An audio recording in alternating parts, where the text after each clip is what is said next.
दोस्तों नमस्कार, ये है मार्गदर्शन फॉर सिविल सर्विसेज। मैं अनुराग चौधरी। दोस्तों जीएस दृष्टि सामान्य विज्ञान के अंतर्गत आज की वीडियो में आप पढ़ेंगे सभी परीक्षाओं के सामान्य अध्ययन के लिए उपयोगी भौतिक विज्ञान के महत्वपूर्ण प्रश्नों का भाग 1।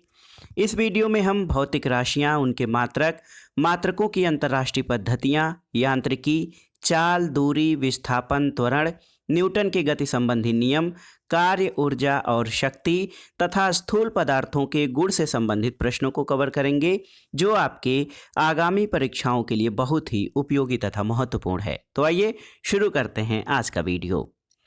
दोस्तों सबसे पहले हम भौतिक राशि जिन्हें मापा जा सके उनके बारे में जानते हैं। देखिए दोस्तों, भौतिक राशियां दो प्रकार की हैं। एक तो मूल राशियां और दूसरी व्युत्पन्न राशियां। मूल राशियां कौन सी हैं? दोस्तों मूल राशियां स्वतंत्र राशि होती हैं जिनमें द्रव्यमान, लंबाई, समय आदि हैं, और व्युत्पन्न राशियां मूल राशियों पर निर्भर करती हैं, जैसे बल, संवेग और त्वरण आदि। तो याद रखिए, भौतिक राशियां जिनको मापा जा सके दो प्रकार की होती हैं। एक तो मूल राशियां और दूसरी व्युत्पन्न राशियां। मूल राशियां स्वतंत्र राशि होती हैं, द्रव्यमान, लंबाई, समय आदि, और व्युत्पन्न राशियां मूल राशियों पर निर्भर होती हैं। इनमें बल, संवेग और त्वरण आदि होते हैं। दोस्तों मूल राशियां अपने लिए मूल राशियों को मापने के लिए मूल मात्रक होते हैं, जबकि व्युत्पन्न राशियों को मापने के लिए व्युत्पन्न मात्रक होते हैं। और मानक मात्रक क्या हैं? दोस्तों मानक मात्रक भौतिक मान के निश्चित मात्रक होते हैं। आइए देखते हैं मात्रक यानी यूनिट्स के बारे में। तो जानते हैं मात्रक किसे कहते हैं। दोस्तों किसी भौतिक राशि यानी फिजिकल क्वांटिटी को मापने के लिए मानक यानी स्टैंडर्ड स्वरूप लिया गया उसी राशि का एक निश्चित परिमाण, उसे दोस्तों मात्रक कहा जाता है। तो याद रखिए, किसी भौतिक राशि को मापने के लिए मानक स्वरूप लिया गया उसी राशि का एक निश्चित परिमाण मात्रक या इकाई कहलाता है। मात्रकों की अंतर्राष्ट्रीय पद्धतियों के बारे में जानते हैं। दोस्तों मात्रकों की जो अंतर्राष्ट्रीय पद्धतियां हैं उनमें मुख्य रूप से देखिए सीजीएस पद्धति, एफपीएस पद्धति, एमकेएस पद्धति और लास्ट में एसआई पद्धति है। तो भौतिक राशियों के मापन के लिए जो मुख्य पद्धतियां हैं उनमें सीजीएस पद्धति, एफपीएस पद्धति, एमकेएस पद्धति और एसआई पद्धति है। ये पद्धतियां क्या हैं, इनका विस्तार क्या है, उसको हम आइए देखते हैं। सबसे पहले सीजीएस पद्धति के बारे में जानते हैं। दोस्तों सीजीएस पद्धति, इसको फ्रेंच पद्धति या मीट्रिक सिस्टम भी कहा जाता है। तो याद रखिए सीजीएस पद्धति, इसका फुल फॉर्म है सेंटीमीटर ग्राम सेकंड पद्धति। देखिए सी से सेंटीमीटर, जी से ग्राम और एस से सेकंड। तो दोस्तों इसका पूरा नाम सेंटीमीटर ग्राम सेकंड पद्धति है। इसको फ्रेंच पद्धति और मीट्रिक सिस्टम के नाम से भी जाना जाता है, और इसमें लंबाई का मात्रक सेंटीमीटर, द्रव्यमान का मात्रक ग्राम और समय का मात्रक सेकंड लिया जाता है, और इसी आधार पर इसको सीजीएस पद्धति कहते हैं। दूसरी महत्वपूर्ण पद्धति है देखिए एमकेएस पद्धति। तो दोस्तों एमकेएस पद्धति जो है, इसको देखिए एमकेएस पद्धति, इसका फुल फॉर्म होता है मीटर किलोग्राम सेकंड पद्धति। इसमें लंबाई को मीटर में, द्रव्यमान को किलोग्राम में और समय को सेकंड में मापा जाता है। एफपीएस पद्धति क्या है? तो देखिए दोस्तों एफपीएस का फुल फॉर्म होता है फुट पाउंड सेकंड पद्धति। तो देखिए इसमें जो एफपीएस पद्धति है ये ब्रिटिश पद्धति है। इसमें लंबाई को फुट में, द्रव्यमान को पाउंड में और समय को सेकंड में मात्रा माना जाता है, मापा जाता है, और लंबाई का मात्रक फुट, द्रव्यमान का पाउंड और समय का सेकंड, ये एफपीएस पद्धति में लिया जाता है। और लास्ट में आइए देखते हैं एसआई पद्धति। एसआई पद्धति जो है दोस्तों, ये एमकेएस पद्धति का ही परिवर्तित रूप है। एमकेएस आप जानते हैं मीटर किलोग्राम सेकंड सिस्टम, और पेरिस में एक अंतर्राष्ट्रीय मापतौल महाधिवेशन 1960 में आयोजित हुआ था। इसी में एमकेएस पद्धति को स्वीकृत किया गया था, और वर्तमान में सर्वाधिक प्रयुक्त पद्धति एसआई पद्धति है। इसमें कुल 7 मात्रक लिए जाते हैं, याद रखिएगा इसमें कुल 7 मात्रक लिए गए हैं। लंबाई, द्रव्यमान, समय, ताप, विद्युत धारा, ज्योति तीव्रता और पदार्थ का परिणाम। तो दोस्तों देखिए, लंबाई का मात्रक मीटर, द्रव्यमान का किलोग्राम, समय का सेकेंड, ताप का केल्विन, विद्युत धारा का एम्पियर, ज्योति तीव्रता का मात्रक कैंडिला और पदार्थ के परिमाण या मात्रा का मात्रक मोल है। तो ये यसाई पद्धति के अनुसार जो वर्तमान में सर्वाधिक प्रयुक्त पद्धति है, इसमें 7 मात्रक लिए जाते हैं। अब आइए देखते हैं दोस्तों यांत्रिकी से संबंधित, यांत्रिकी यानी मैकेनिक्स से संबंधित महत्वपूर्ण जो प्रश्न परीक्षाओं की दृष्टि से इम्पॉर्टेंट हो सकते हैं उनके बारे में। देखिए दोस्तों, यांत्रिकी किसे कहते हैं इसको जानना जरूरी है। तो जान लेते हैं यांत्रिकी या मैकेनिक्स क्या है।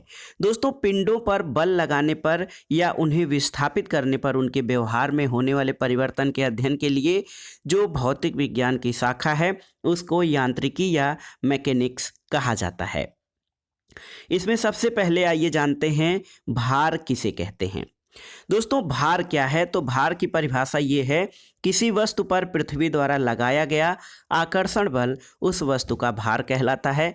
भार का मात्रक न्यूटन होता है और भार दोस्तों एक सदिश राशि है जिसको वेक्टर क्वांटिटी कहा जाता है। सदिश और अदिश राशियों के बारे में हम आगे पढ़ेंगे। तो देखिए दोस्तों, भार जो है किसी वस्तु पर पृथ्वी द्वारा लगाया गया आकर्षण बल है, इसका मात्रक न्यूटन होता है और भार एक सदिश राशि है, यानी इसमें दिशा होती है। लेकिन वस्तु का भार भिन्न भिन्न स्थानों पर भिन्न भिन्न संभव है और इसी के लिए इसी के आगे द्रव्यमान को जानना जरूरी है। दोस्तों, द्रव्यमान की परिभाषा क्या है? तो किसी वस्तु या पदार्थ के परिमाण यानी क्वांटिटी की मात्रा द्रव्यमान कहलाता है। इसका मात्रक ग्राम या किलोग्राम है और द्रव्यमान एक अदिश राशि यानी स्केलर क्वांटिटी है और द्रव्यमान प्रत्येक स्थान पर अचर होता है यानी स्थिर होता है। इसमें भार की तरह बदलाव नहीं होता है। अब आइए आगे देखते हैं दोस्तों दूरी, विस्थापन, चाल और वेग के बारे में। देखिए दूरी किसे कहते हैं। देखिए दोस्तों, दूरी बहुत ही महत्वपूर्ण है, दूरी को जानना। दूरी जो है डिस्टेंस, चले गए मार्ग की वास्तविक लंबाई को दूरी कहते हैं। दूरी में केवल परिमाण यानी क्वांटिटी होती है और दूरी जो है वो शून्य नहीं हो सकती है। विस्थापन या डिस्प्लेसमेंट किसे कहते हैं? दोस्तों, प्रारंभिक यानी इनिशियल और अंतिम यानी फाइनल, प्रारंभिक और अंतिम बिंदु के मध्य की सबसे छोटी दूरी, शॉर्टेस्ट डिस्टेंस जो है उसको विस्थापन कहा जाता है। और परिमाण के साथ साथ इसमें दिशा यानी डायरेक्शन भी होता है और विस्थापन शून्य भी हो सकता है। तो दूरी और विस्थापन में सबसे महत्वपूर्ण अंतर ये है कि दूरी चले गए मार्ग की वास्तविक लंबाई है, जबकि विस्थापन प्रारंभिक और अंतिम बिंदु के मध्य सबसे छोटी दूरी होती है। दूरी में केवल मात्रा होती है यानी परिमाण होता है, जबकि विस्थापन में परिमाण के साथ साथ दिशा भी होती है। तो इस आधार पर अगर जो देखा जाए तो दूरी एक अदिश राशि है जबकि विस्थापन एक सदिश राशि है। अगला है दोस्तों चाल और वेग। देखिए चाल या स्पीड किसे कहते हैं? तो चाल की परिभाषा है प्रति इकाई समय में चली गई दूरी को चाल कहते हैं। चाल का जो सूत्र या फार्मूला होता है दोस्तों, चाल बराबर चली गई दूरी बटे समय होता है। चाल एक अदिश राशि है और चाल का यसाई मात्रक मीटर प्रति सेकेंड यानी प्रति इकाई समय में चली गई दूरी को चाल कहते हैं। वेग या वेलोसिटी क्या है? दोस्तों, प्रति इकाई समय में उत्पन्न विस्थापन को वेग कहते हैं। वेग का फार्मूला है विस्थापन बटे समय। वेग एक सदिश राशि है और इसका यसाई मात्रक मीटर प्रति सेकंड होता है। तो चाल और वेग दोनों का मात्रक मीटर प्रति सेकंड होता है। आइए देखते हैं दोस्तों एक महत्वपूर्ण त्वरण के बारे में। त्वरण क्या है? दोस्तों, समय के साथ वस्तु के वेग में जो परिवर्तन आता है उसको त्वरण कहते हैं, यानी वस्तु के वेग में परिवर्तन की दर को, परिवर्तन की समय दर को त्वरण या एक्सीलरेशन कहते हैं। त्वरण का मात्रक मीटर प्रति सेकंड स्क्वायर होता है। त्वरण एक सदिश राशि है। दोस्तों त्वरण को आप अंतिम वेग माइनस प्रारंभिक वेग में समय का भाग देकर आप त्वरण की गणना कर सकते हैं। तो त्वरण final velocity minus initial velocity by time, यानी अंतिम वेग माइनस प्रारंभिक वेग बटे समय, ये त्वरण की परिभाषा है और इसको स्मॉल a से प्रदर्शित किया जाता है। आगे अब आइए देख लेते हैं दोस्तों न्यूटन के गति संबंधी नियम। दोस्तों वस्तुओं अथवा पिंडों की गति का वर्णन करने के लिए न्यूटन द्वारा कुल 3 नियम दिए गए हैं, जिनको न्यूटन का गति विषयक नियम कहते हैं। आइए इन तीनों नियमों के बारे में जान लेते हैं। न्यूटन के जो गति विषयक नियम हैं उनके बारे में जान लेते हैं। न्यूटन का गति विषयक जो पहला नियम है वो क्या है? दोस्तों न्यूटन का गति विषयक पहला नियम कहता है कि कोई वस्तु विरामावस्था में या कोई गतिमान वस्तु तब तक एक समान चाल से सीधी रेखा में गतिमान रहेगी जब तक कि उसके ऊपर कोई बाह्य बल यानी एक्सटर्नल फोर्स नहीं लगता है। तो न्यूटन का गति संबंधी पहला नियम आप जान लीजिए, कोई वस्तु अपनी विरामावस्था स्थिति में अथवा गतिमान वस्तु तब तक एक समान चाल से सीधी रेखा में गतिमान रहेगी जब तक कि उसके ऊपर कोई बाह्य बल नहीं लगाया जाता है। न्यूटन के गति संबंधी प्रथम नियम को जड़ता का नियम भी कहते हैं और ये नियम जड़त्व से संबंधित है, यानी किसी वस्तु पर जब तक कोई बाह्य बल नहीं लगाया जाता है वो अपनी स्थिति में बनी रहती है। यदि वह स्थिर है तो स्थिर बनी रहेगी, गतिमान है तो सरल सीधी रेखा में चलती रहेगी। ये न्यूटन की गति संबंधी प्रथम नियम था। दूसरा नियम क्या है? दोस्तों न्यूटन का गति विषयक दूसरा नियम ये है कि किसी वस्तु पर आरोपित बल उस वस्तु के द्रव्यमान और वस्तु में बल की दिशा में उत्पन्न त्वरण के गुणनफल के बराबर होता है। यदि किसी वस्तु पर आरोपित बल कैपिटल F हो, द्रव्यमान m हो और उत्पन्न त्वरण a हो तो इसको F यानी बल बराबर द्रव्यमान गुणे त्वरण के रूप में इसको परिभाषित किया जाता है। और दोस्तों न्यूटन के गति विषयक द्वितीय नियम के आधार पर जो बल है, बल का SI मात्रक न्यूटन यानी किलोग्राम मीटर प्रति सेकंड स्क्वायर हो जाएगा। तो F बराबर ma यानी बल बराबर द्रव्यमान गुणे त्वरण होता है। न्यूटन का गति विषयक तृतीय नियम क्या है?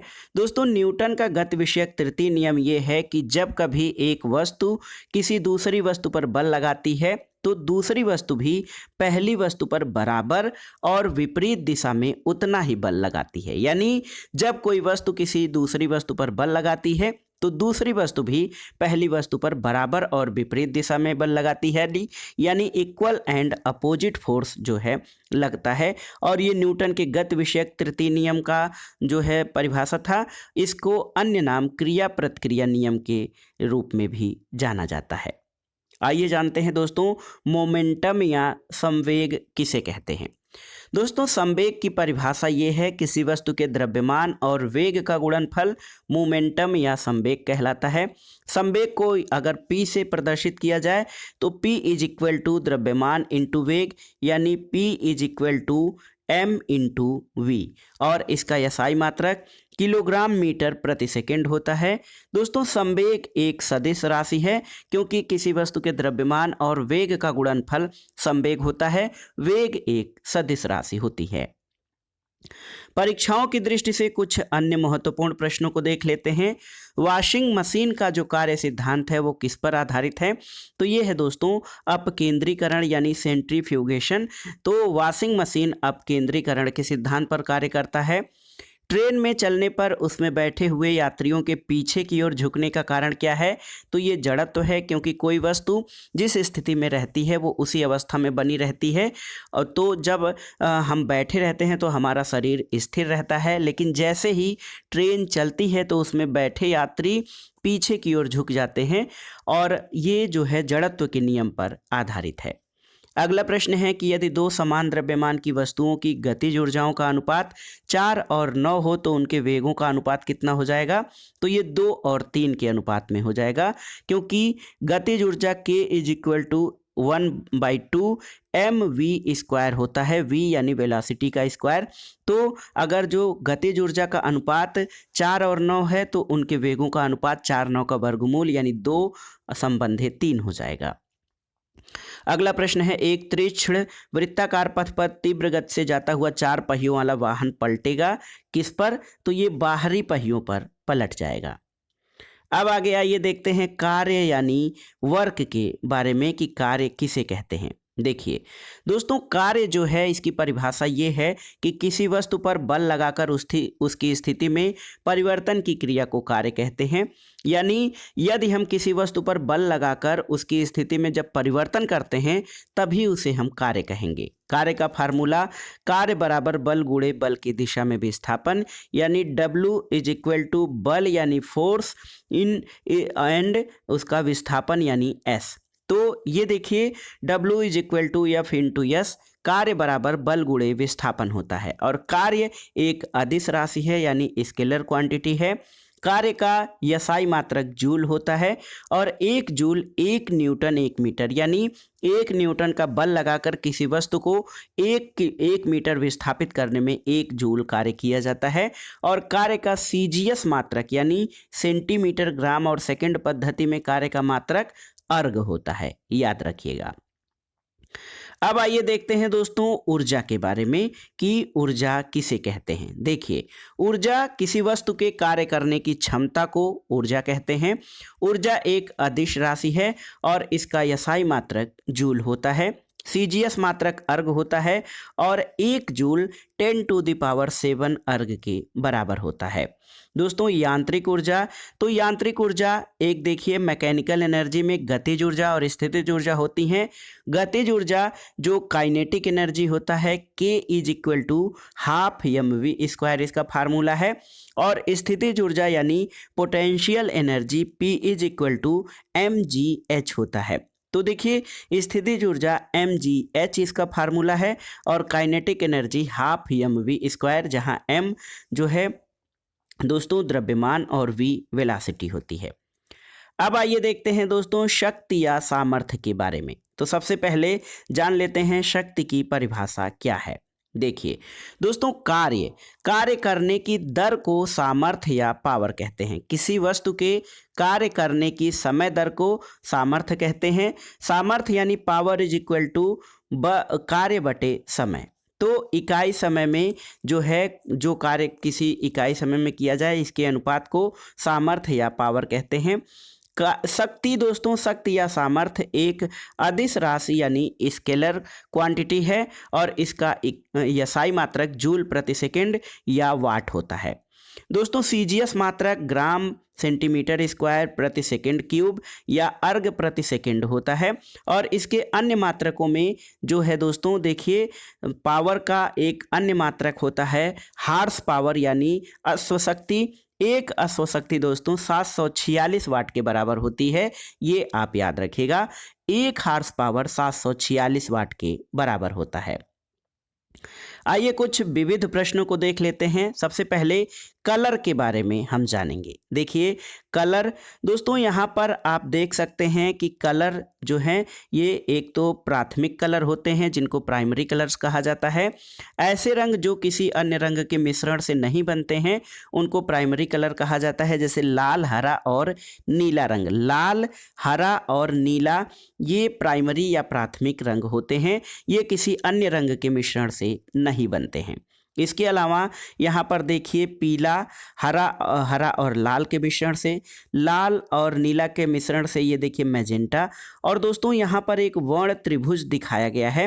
वर्ण त्रिभुज के द्वारा आप जान सकते हैं कि किस तरह से जो है अन्य द्वितीयक रंगों का निर्माण होता है। तो प्राथमिक रंगों के मिश्रण से बनने वाले रंग जो हैं वो मैजेंटा, सियान और पीला रंग, ये दोस्तों देखिए द्वितीयक कलर या सेकेंडरी कलर्स कहलाते हैं और ये किसी अन्य रंग के मिश्रण से बनते हैं। इसके बाद आइए देखते हैं दोस्तों स्थूल पदार्थों के गुण से संबंधित महत्वपूर्ण तथ्यों को। देखिए दोस्तों द्रव्य की अवस्थाओं के विशेष गुण, 3 अवस्थाएं होती हैं द्रव्य की। एक तो ठोस यानी सॉलिड, द्रव यानी लिक्विड और तीसरा है गैस। तो ठोस में प्रत्यास्थता यानी इलास्टिसिटी का गुण होता है, द्रव में दाब, पृष्ठ तनाव, श्यानता, केशिकत्व और प्लवन का गुण होता है और गैसों में वायुमंडलीय दाब का गुण होता है। तो सबसे पहले ठोस के गुण में प्रत्यास्थता के बारे में हम जानते हैं। प्रत्यास्थता या इलास्टिसिटी किसे कहते हैं? देखिए दोस्तों, वस्तु का वह गुण जिसके कारण वह अपना प्रारंभिक आकार और आकृति पाने का प्रयास करता है या अपनी अवस्था परिवर्तन का विरोध करता है, उसको प्रत्यास्थता कहते हैं। प्रत्यास्थता जो है दो प्रकार की होती है, एक तो पूर्ण प्रत्यास्था और दूसरा जो है पूर्ण प्लास्टिक। देखिए, पूर्ण प्रत्यास्थ वस्तुएं जो होती हैं उसमें रबर, रबर बैंड, स्प्रिंग और क्वार्ट्ज जो होता है, और पूर्ण प्लास्टिक वस्तुओं में मोम और लोहा है। श्यानता दोस्तों ये द्रवों का गुण है, तो देख लेते हैं द्रवों में जो श्यानता होती है, श्यानता के बारे में जानते हैं। दोस्तों, द्रवों का वह गुण जिसके कारण वह अपनी विभिन्न परतों के मध्य सापेक्ष गति का विरोध करता है उसे श्यानता कहते हैं। ठोस में श्यानता नहीं होती है और गैसों की श्यानता ताप बढ़ने पर बढ़ती है, द्रवों की श्यानता ताप बढ़ने पर घटती है। दूसरा महत्वपूर्ण गुण एक है दोस्तों दाब यानी प्रेशर। तो एकांक क्षेत्रफल पर लंबवत लगने वाले बल को दाब कहा जाता है। प्रति इकाई क्षेत्रफल पर लंबवत लगने वाले बल को दाब कहते हैं और दाब इज इक्वल टू बल बटे क्षेत्रफल। तो दाब जो है प्रति इकाई क्षेत्रफल पर लगने वाले लंबवत बल को दाब कहा जाता है। दाब का SI मात्रक न्यूटन प्रति मीटर स्क्वायर या पास्कल होता है। एक है दोस्तों, हम छोटे कक्षाओं से ही पढ़ते आ रहे हैं, आर्किमिडीज का सिद्धांत। तो आर्किमिडीज जो है ये यूनान के एक विचारक थे।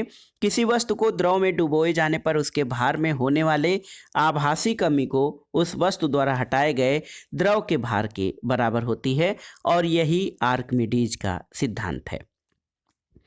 आइए द्रवों के एक महत्वपूर्ण गुण पृष्ठ तनाव यानी सरफेस टेंशन के बारे में जानते हैं। देखिए दोस्तों, परिभाषा क्या है सरफेस टेंशन या पृष्ठ तनाव की? तो देखिए, द्रव की वह प्रकृति जिसके कारण इसका स्वतंत्र पृष्ठ न्यूनतम क्षेत्रफल घेरने की प्रवृत्ति रखता है उसको पृष्ठ तनाव कहते हैं। इसका SI मात्रक न्यूटन प्रति मीटर है और CGS मात्रक डाइन प्रति सेंटीमीटर, जबकि एक डाइन 10⁻⁻5 न्यूटन के बराबर होता है। दोस्तों, यदि द्रव का भार नगण्य हो तो उसकी आकृति पूर्ण गोलाकार होगी, जैसे वर्षा की बूंद और साबुन का बुलबुला। ये पृष्ठ तनाव के कारण ही दोस्तों, देखिए पृष्ठ तनाव के कारण ही इनकी आकृति गोल होती है। और द्रव की वो प्रकृति जिसके कारण इसका पृष्ठ स्वतंत्र पृष्ठ न्यूनतम क्षेत्रफल घेरने की प्रकृति रखता है प्रवृत्ति, उसको पृष्ठ तनाव कहते हैं। आइए जानते हैं दोस्तों उत्प्लावन बल किसे कहते हैं। तो उत्प्लावन एक बल है, किसी ठोस वस्तु को द्रव में डुबोए जाने से उस पर ऊपर की ओर एक आभासी बल लगता है जिसको उत्प्लावन बल कहते हैं और इसको उत्क्षेप या फोर्स भी कहा जाता है उत्प्लावन बल को। परीक्षाओं की दृष्टि से लास्ट में कुछ महत्वपूर्ण प्रश्नों को भी देख लेते हैं। देखिए, द्रव के अंदर किसी बिंदु पर दाब कितना होता है? तो pressure is equal to HdG, जहां P कैपिटल P दाब होता है, H गहराई है, D जो है द्रव का घनत्व है, डेंसिटी है और स्मॉल g गुरुत्वीय त्वरण है। तो द्रव के अंदर किसी बिंदु पर जो दाब होता है HdG यानी गहराई, द्रव के घनत्व और गुरुत्वीय त्वरण के गुणनफल के बराबर होता है। एक प्रश्न है, एक ही पदार्थ के अणुओं के बीच लगने वाला आकर्षण बल, इसको ससंजक बल या कोहेसिव फोर्स कहा जाता है और भिन्न भिन्न पदार्थों के अणुओं के बीच लगने वाले बल को आसंजक बल यानी एडहेसिव फोर्स कहा जाता है। तो दोस्तों, ये था आज का वीडियो। GS दृष्टि सामान्य विज्ञान के अंतर्गत आपने देखा सभी परीक्षाओं के लिए उपयोगी और महत्वपूर्ण भौतिक विज्ञान यानी फिजिक्स के महत्वपूर्ण प्रश्नों का संग्रह। ये आपके आगामी परीक्षाओं के लिए बहुत ही उपयोगी है। वीडियो आपको कैसा लगा हमें कमेंट बॉक्स में ज़रूर बताइएगा। वीडियो को लाइक करें, शेयर करें और इस चैनल मार्गदर्शन फॉर सिविल सर्विसेज को सब्सक्राइब करें। धन्यवाद। दोस्तों नमस्कार, ये है मार्गदर्शन फॉर सिविल सर्विसेज, मैं अनुराग चौधरी। दोस्तों, GS दृष्टि सामान्य विज्ञान के अंतर्गत आज की वीडियो में आप पढ़ेंगे भौतिक विज्ञान के महत्वपूर्ण टॉपिक न्यूटन का गुरुत्वाकर्षण संबंधी नियम, गुरुत्वीय त्वरण तथा प्रकाशिकी से संबंधित महत्वपूर्ण प्रश्नों को जो आपके आगामी परीक्षाओं के लिए बहुत ही उपयोगी तथा महत्वपूर्ण है। तो आइए शुरू करते हैं आज का वीडियो। जीएस दृष्टि भौतिक विज्ञान का भाग 2। दोस्तों, सबसे पहले हम केशिकत्व के बारे में जानेंगे कि केशिकत्व किसे कहते हैं। दोस्तों, केशिकत्व की परिभाषा ये है कि केश नली में किसी द्रव के ऊपर चढ़ने अथवा उतरने की परिघटना को केशिकत्व कहा जाता है। जब किसी पतली नली को किसी द्रव में डुबोया जाता है दोस्तों, तो द्रव की स्थिति के अनुसार या द्रव की प्रकृति के अनुसार उसमें जो केश नली होती है उसमें द्रव का तल या तो ऊपर उठता है या नीचे की ओर जाता है। इसे ही केशिकत्व कहते हैं।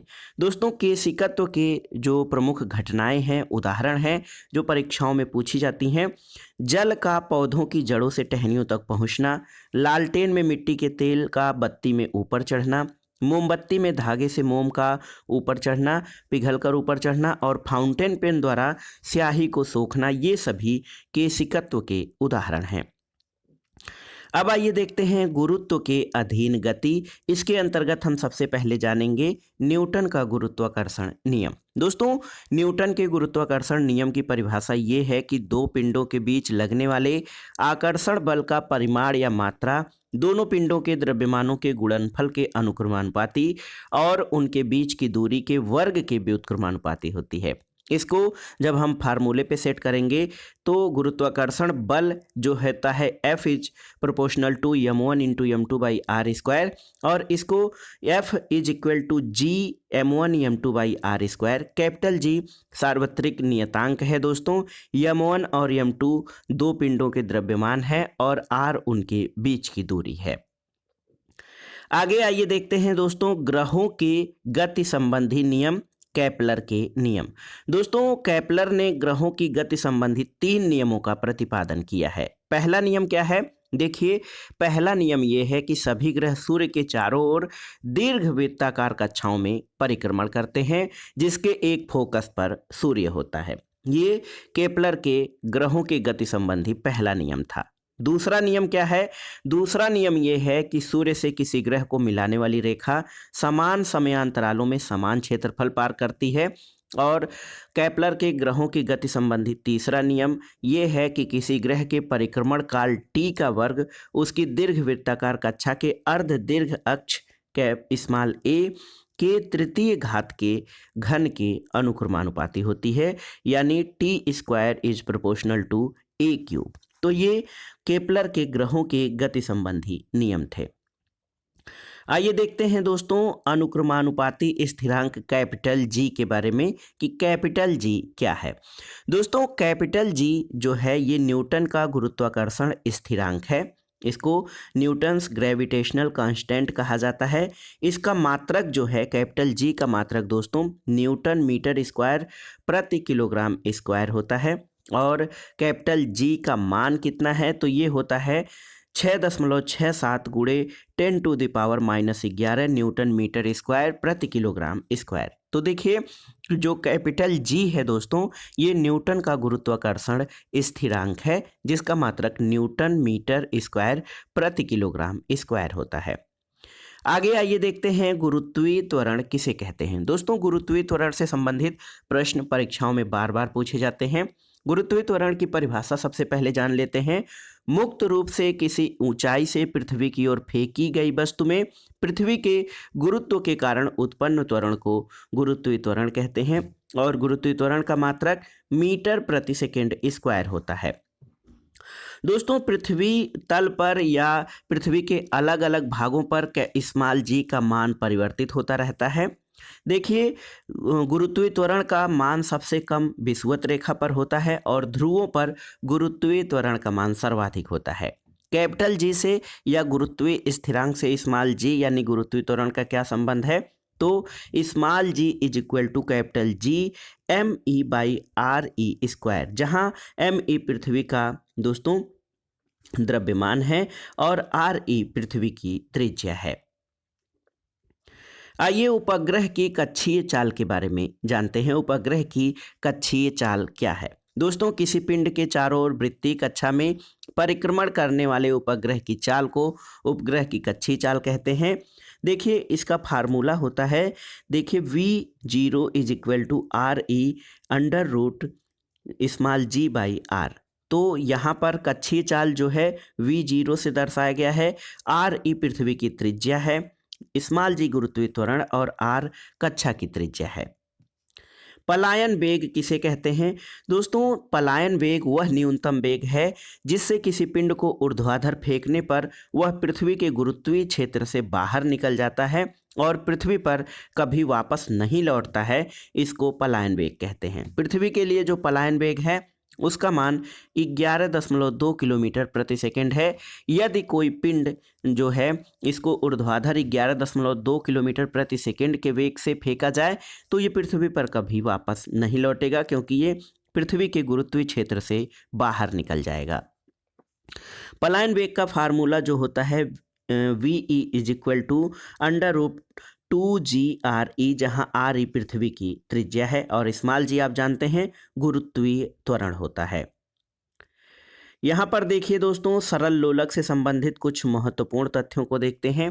देखिए लोलक जो है दोस्तों यहाँ पर ये जहाँ पे जो हमारा सस्पेंशन पॉइंट होता है, निलंबन बिंदु, एक धागे से लटका दिया जाता है तो गोलक को, उसे लोलक कहते हैं।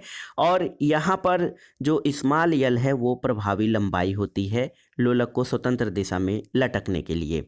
सरल लोलक किसे कहते हैं? दोस्तों सरल लोलक ऐसा लोलक है जब किसी एक पिंड को एक स्वतंत्र धागे से लटका दिया जाता है तो उसे सरल लोलक कहते हैं। सरल लोलक की आवृत्तियाँ कितनी होती है? तो 1 सेकंड में किए गए दोलन को सरल लोलक की आवृत्ति कहते हैं। n = हाफ कड़ी में g/l और n जो होता है दोस्तों आवृत्ति, ये आवर्तकाल के व्युत्क्रमानुपाती होता है। सेकेंड लोलक, तो 2 सेकंड के आवर्तकाल वाले लोलक को सेकेंड लोलक कहते हैं। आवर्तकाल कैपिटल T जो होता है दोस्तों ये 2 पाई कड़ी में L/g के बराबर होता है।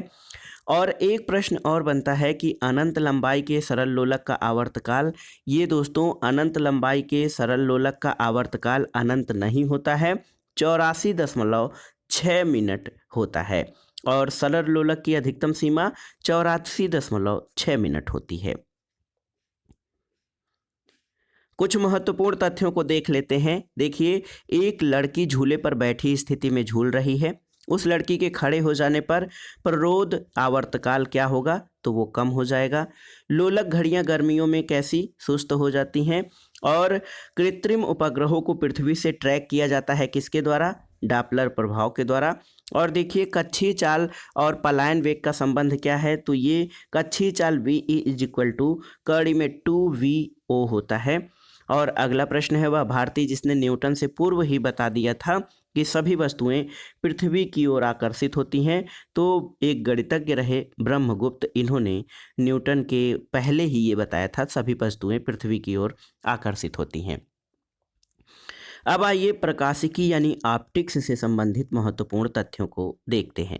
दोस्तों प्रकाश जो है क्या है? प्रकाश ऊर्जा का एक रूप है जो वस्तुओं को दृश्यमान करता है और इसकी विशेषताएं ये हैं कि प्रकाश सीधी रेखा में चलता है, ये अनुप्रस्थ तरंग होती हैं और प्रकाश का संचरण निर्वात में भी संभव है। और इसका तरंग दैर्घ्य कितना होता है? 400 नैनोमीटर से 700 नैनोमीटर, यानी 4000 एंगस्ट्रॉम से 7000 एंगस्ट्रॉम इसका तरंग दैर्घ्य होता है। दोस्तों प्रकाश की द्वैत प्रकृति या डुअल नेचर क्या है? देखिए प्रकाश की डुअल नेचर ये है कि ये कण प्रकृति और तरंग प्रकृति दोनों का होता है। देकार्ते एक विचारक रहे, 1637 ईस्वी में इनके द्वारा सबसे पहले प्रस्तुत किया गया। और प्रकाश की कण प्रकृति को आइजैक न्यूटन द्वारा विकसित किया गया था। और तरंग प्रकृति क्या है? दोस्तों प्रकाश की तरंग प्रकृति को क्रिस्टियान हाइगेंस ने 1638 में विकसित किया और इसके द्वारा परावर्तन और अपवर्तन की व्याख्या की जाती है। आइए प्रकाश की चाल से संबंधित देखते हैं। दोस्तों प्रकाश की चाल भिन्न भिन्न माध्यमों में अलग अलग होती है और चाल में अंतर का कारण ये है कि प्रकाश एक माध्यम से दूसरे माध्यम में जाने पर प्रकाश के तरंग दैर्घ्य यानी उसके वेवलेंथ में परिवर्तन होता है, इसीलिए उसके चाल में भी अंतर आता है। प्रकाश की सर्वाधिक चाल किस में होती है? तो निर्वात में प्रकाश की चाल 3 लाख किलोमीटर प्रति सेकेंड या 3 × 10⁸ मीटर प्रति सेकेंड होता है। अब आइए देखते हैं दोस्तों बहुत ही महत्वपूर्ण प्रकाश के परावर्तन के बारे में। देखिए यहाँ पर इस चित्र से आप देख सकते हैं प्रकाश का परावर्तन किस प्रकार होता है। दोस्तों प्रकाश किरणों का वस्तु की सतह पर पड़कर वापस प्रेषित होने का प्रक्रम, इसको प्रकाश का परावर्तन यानी रिफ्लेक्शन कहा जाता है। यहाँ पर एक देखिए, ये एक परावर्तक पृष्ठ है। इस पर जब कोई किरण यहाँ से आपतित किरण इसको कहते हैं गिराई जाती है, तो वो उसी स्वयं किरण पर परावर्तित हो जाती है। जो किरण गिराई जाती है उसके बीच बनने वाले कोण को आपतन कोण, और जब वो परावर्तित होकर वापस जाती है तो उसको परावर्तित कोण कहते हैं। और यहाँ पर देखिए जो बीच उनका दोनों कोणों का जो बीच का हिस्सा होता है यानी अर्धक, उसको अभिलंब कहा जाता है। और दोस्तों इसके अलावा समतल दर्पण के बारे में कुछ महत्वपूर्ण जो तथ्य हैं उनको देख लेते हैं। समतल दर्पण का पृष्ठ वाला, समतल परावर्तक पृष्ठ वाले दर्पण को समतल दर्पण कहते हैं। समतल दर्पण से जो प्रतिबिंब बनता है वो आभासी और सीधा होता है। प्रतिबिंब का आकार वस्तु के बराबर होता है। प्रतिबिंब और वस्तु समतल दर्पण से बराबर दूरी पर लेकिन विपरीत सतह पर स्थित होती हैं। और एक प्रश्न ये बार बार पूछा जाता है कि वस्तु के पूर्ण प्रतिबिंब के लिए दर्पण की ऊंचाई वस्तु की ऊंचाई की कितनी होनी चाहिए? तो आधी होनी चाहिए। और देखिए 10 डिग्री कोण पर रखे गए समतल दर्पणों के बीच रखे गए वस्तु के प्रतिबिंबों की संख्या 3 होती है, और 2 समानांतर समतल दर्पणों के मध्य रखी गई वस्तु के प्रतिबिंब कितने? अनंत बनते हैं। और देखिए यहाँ पर प्रतिबिंब पार्श्व उत्क्रमित यानी लैटरली इन्वर्टेड होते हैं। और समतल दर्पण का उपयोग चेहरा देखने के लिए, बहुदर्शी के लिए और परिदर्शी के लिए होता है। दर्पण कैसे बनाया जाता है? तो दर्पण चिकनी और उच्च पालिश युक्त परावर्तक सतह होती है। इसमें समतल दर्पण, गोली दर्पण, उत्तल दर्पण, अवतल दर्पण और परवलयाकार दर्पण होते हैं। समतल दर्पण आपने जान लिया। अब आइए गोलीय दर्पण के बारे में जानते हैं। गोली दर्पण 2 तरह के होते हैं, एक तो उत्तल दर्पण यानी कॉन्वेक्स मिरर, और दूसरे अवतल दर्पण यानी कॉनकेव मिरर। कॉन्वेक्स मिरर जो है उसमें परावर्तक सतह बाहर की ओर होती है और जो रजतित या सिल्वर परत होती है वो अंदर की ओर होती है। जबकि अवतल दर्पण में दोस्तों रजतित परत या पालिश की हुई परत बाहर की ओर और परावर्तक सतह अंदर की ओर होती है। देखिए यहाँ पर आप परिभाषा देखेंगे उत्तल दर्पण की, तो बाहर की ओर उभरी सतह से परावर्तन जिसमें हो वो उत्तल दर्पण होता है। इसका प्रयोग साइड मिरर के रूप में वाहनों में होता है, स्ट्रीट लाइट में, आवर्धक लेंसों में और सन ग्लासेज में उत्तल दर्पण का प्रयोग किया जाता है। और अवतल दर्पण अंदर की ओर मुड़ी सतह से परावर्तन करने वाले दर्पण को अवतल दर्पण कहते हैं। टार्च और वाहनों की हेडलाइट, दंत विशेषज्ञों द्वारा दांतों के इलाज में, सेविंग दर्पण में, सौर भट्ठी में, खगोलीय दूरदर्शी में और सैटेलाइट डिश में दोस्तों ये अवतल दर्पण का प्रयोग किया जाता है। दर्पण के बाद आइए देखते हैं लेंस किसे कहते हैं। 2 पृष्ठों से घिरा हुआ एक समांग पारदर्शी माध्यम जिसके एक या दोनों पृष्ठ वक्रीय हो सकते हैं उसे लेंस कहा जाता है। देखिए ये है दोस्तों द्विउत्तल लेंस, ये उत्तलावतल लेंस, उभयावतल लेंस, अवतलोत्तल लेंस और समतलोत्तल लेंस, ये लेंसों के प्रमुख प्रकार हैं। देखिए उत्तल लेंस जो होता है दोस्तों उसकी विशेषताएं क्या होती हैं उसको जानना जरूरी है।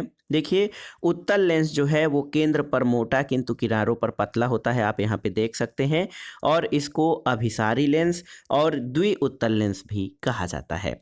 और ये अपने ऊपर पड़ने वाले किरणों को एक जगह फोकस दूरी पर फोकस कर देता है।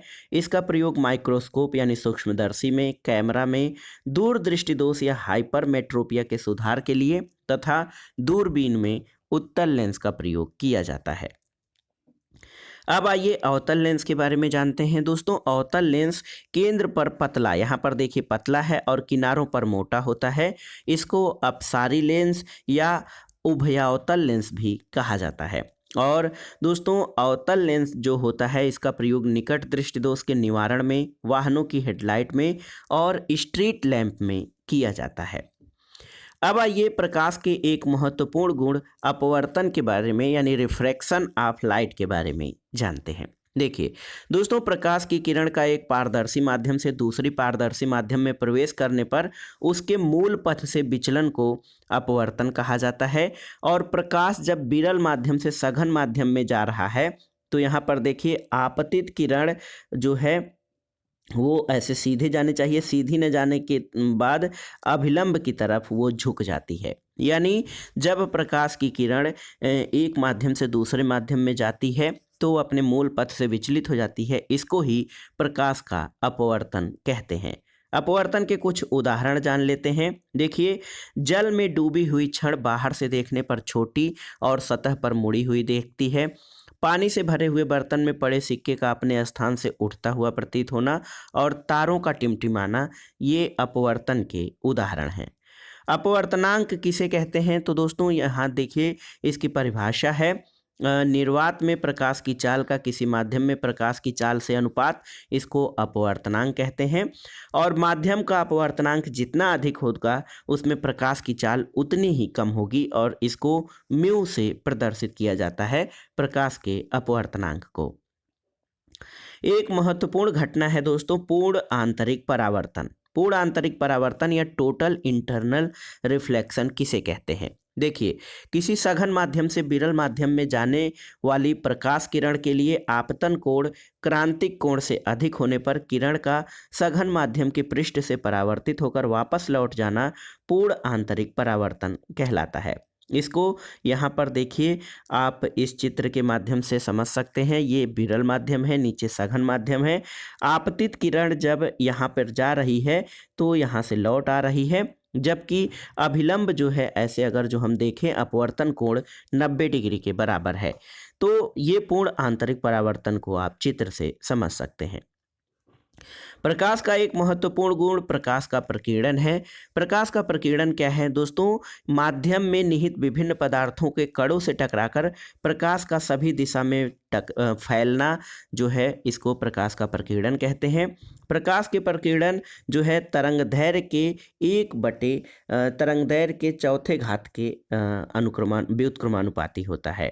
देखिए, इसका उदाहरण ये है कि आकाश और समुद्र का नीला रंग और सूर्योदय और सूर्यास्त के समय सूर्य का लाल दिखाई देना, ये प्रकाश के प्रकीर्णन का उदाहरण है। अब आइए देखते हैं प्रकाश का व्यतिकरण किसे कहते हैं। दोस्तों, समान आवृत्ति की दो प्रकाश तरंगों के किसी माध्यम में समान दिशा की ओर गमन करने पर उनके अध्यारोपण के फलस्वरूप प्रकाश की तीव्रता में परिवर्तन की घटना को प्रकाश का व्यतिकरण कहते हैं। जैसे साबुन के बुलबुलों और जल की सतह पर फैले तेल की परत का रंगीन दिखना और सीडी और डीवीडी में इसका जो कलर है रंगीन दिखना, ये प्रकाश के व्यतिकरण यानी इंटरफेरेंस ऑफ लाइट का उदाहरण है। प्रकाश का वर्ण विक्षेपण किसे कहते हैं या डिस्पर्सन ऑफ लाइट? दोस्तों, किसी प्रिज्म में प्रकाश की किरण के गुजरने पर उसका विभिन्न रंगों में विभाजन, इसको प्रकाश का वर्ण विक्षेपण कहा जाता है। देखिए, जब प्रिज्म से कोई लाइट गुजरती है तो वो ऊपर से देखिए लाल, नारंगी, पीला, हरा, नीला, जामुनी और बैंगनी, यानी देखिए यहाँ से नीचे से आप देखते हैं बैंगनी, जामुनी, नीला, हरा, पीला, नारंगी और लाल, जिसको शार्ट में विबग्योर या बैजानीह पिनाला के नाम से जानते हैं, इस क्रम में विभाजित हो जाता है। और दोस्तों, इंद्रधनुष के रंगों का क्रम भी 7 रंग से जो है निर्धारित होता है। और आप जानते हैं सूर्य का जो श्वेत प्रकाश है इस आधार पर हम कह सकते हैं कि 7 रंगों से बना होता है, बैंगनी, जामुनी, नीला, हरा, पीला, नारंगी और लाल। और दोस्तों, यहाँ पे एक प्रश्न बनता है कि जो प्रिज्म से प्रकाश की किरण गुजरती है तो सबसे कम जो है विचलन किस में होता है? तो लाल रंग के प्रकाश में, और सर्वाधिक विचलन बैंगनी रंग के प्रकाश में होता है। तो ये था आज का वीडियो, जीएस दृष्टि भौतिक विज्ञान का भाग 2, जो आपके आगामी परीक्षाओं के लिए बहुत ही उपयोगी है। आप इन प्रश्नों को तैयार कर लीजिएगा।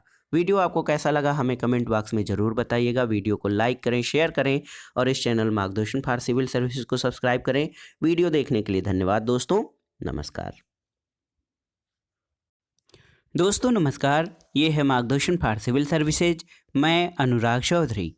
दोस्तों आज की वीडियो में प्रस्तुत है विभिन्न प्रतियोगी परीक्षाओं के लिए उपयोगी और महत्वपूर्ण जीएस दृष्टि कंप्यूटर आधारित प्रमुख प्रश्नों का संकलन, जिसमें आप कंप्यूटर क्या है, भारत में कंप्यूटर का विकास, कंप्यूटरों के प्रकार या वर्गीकरण, कंप्यूटर के प्रमुख भाग, कंप्यूटर की पीढ़ियाँ यानी जनरेशन और उनकी विशेषताएं, कंप्यूटर सॉफ्टवेयर प्रोग्रामिंग भाषा और अंत में कंप्यूटर नेटवर्क के प्रमुख प्रकारों पर आधारित महत्वपूर्ण परीक्षोपयोगी प्रश्नों को पढ़ेंगे। तो आइए शुरू करते हैं आज का वीडियो।